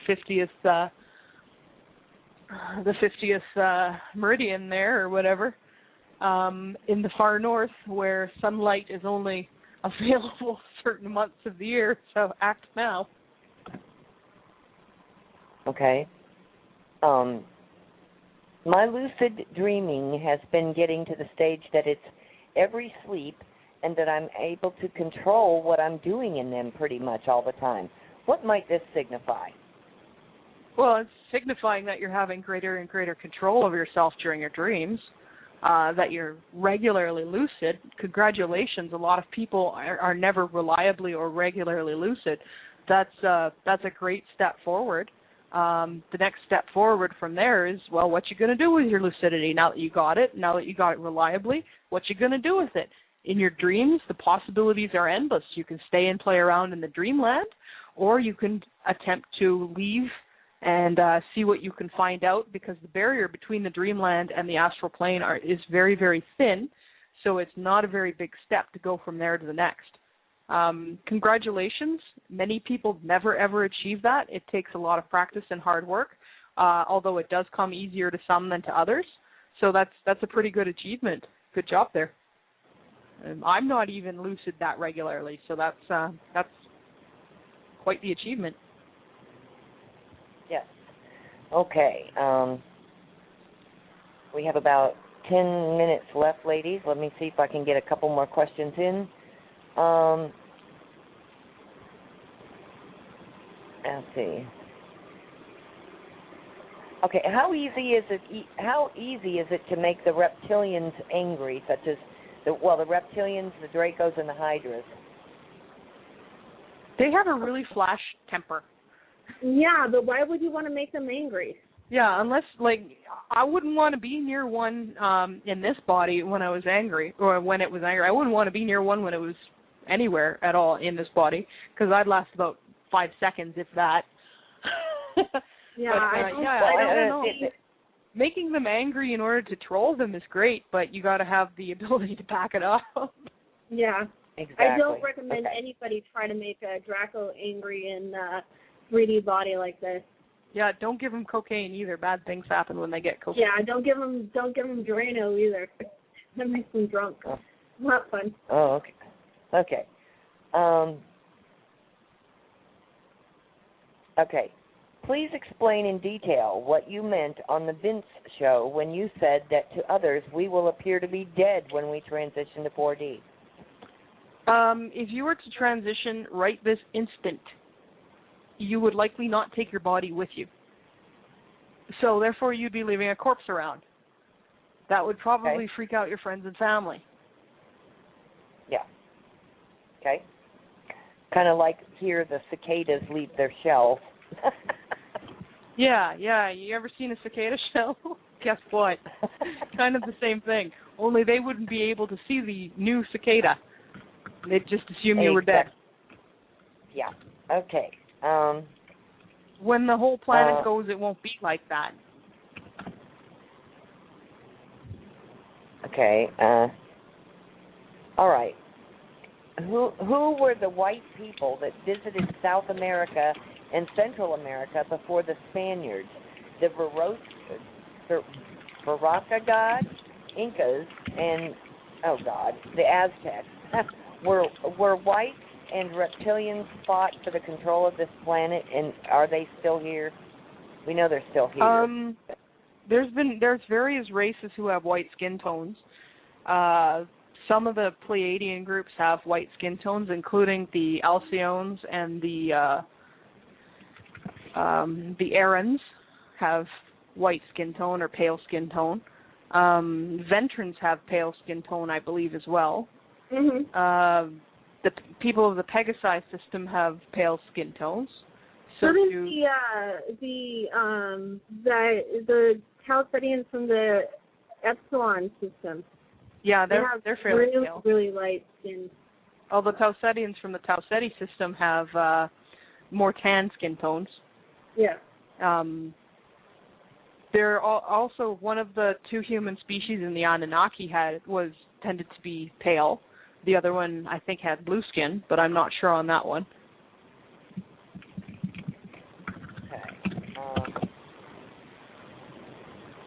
So I'm not too sure. Oh, yeah, and the Procyons also have white skin tone. I'm not too sure who that would have been. There's a lot of potential candidates, we'll put it that way. Yeah. Okay. Next question. I'm shuffling them. Sorry, ladies. Okay. I've seen a huge jump in the interest of people for making contact with our star family. There seems to be an ever-increasing interest, and several groups now offer sky watching and contact events with varying levels of instruction in protocols, etc. How does the Galactic Federation feel about the contact movement? Oh, we like it. We'd much rather see people say, "Hey, we'd like to meet our star brothers," than see people say, "I don't want to see one of them alien varmints in my yard. Quick, Martha, grab the shotgun." You know. Yeah, exactly. We don't want to deal with that kind of situation at all. So we'd much rather meet on friendly terms. Yeah, totally. I think a couple of their protocols are a little outlandish, but aside from that, as far as I understand it, the Federation completely supports any kind of movements like that. Okay. What advice would you give their organizers, if any? Be very specific. Request only positive sightings and visitations. Yeah. Okay. I just ended the song because I just got Toph back on. Are you with me, Toph? Yep. I'm here. Okay. Thank you, ladies. I'm so sorry about that. I don't know. Fun and games. Okay, but we only have a few minutes left anyway. I think we'll probably only get one more question in anyway. All right. Let's see. Where were we? You were asking something, and all I heard was that it had something to do with, I think, Napoleon, and then you got cut off. Well, it was Nahoia will be a tractor beam donor. Oh, the dwarf star on the planet that still have not shown up. Yeah, it says that we're supposedly hiding behind. Mentioned our solar system will become 4D. He mentioned the star Tacoma and the people of Nahoia or whatever will be a tractor beamed to our solar system. This will make our solar system become a binary system, and then the people of Nahoia will also become 4D because the whole system is going to 4D. Do you have any comments, and could you describe the people of Nahoia based on your knowledge? Why are they coming to our solar system? Is it to transfer to 4D? I think it's a better question to ask Solek. Correct. Yeah, we seem to. You've discussed this quite at length, and I'm not really an expert on that subject. So that's a Solek question. Right. Ladies and gentlemen, I don't want to knock anybody's questions. Your questions are all equally valuable. However, it does make it rather difficult for Drake and Tanaath and Sunfire and everything to answer questions about things that Tolek has said or things that that these other speakers are discussing because they're concentrating on their efforts and they're not following Alex Collier and all these other different people. My suggestion, if you really want your question answered with a true, straightforward answer rather than an opinion, that you should go to Alex Collier's group to ask questions about Alex Collier, and likewise, if you have questions about things that Tolek has said, then go to Tolek. But again, there are certain questions that if not too in depth about specifics or whatever, general questions that we might be able to answer. Just trying to make it a little bit easier for you and help you to get the answers to your questions. I'm not trying to dismiss anyone's questions.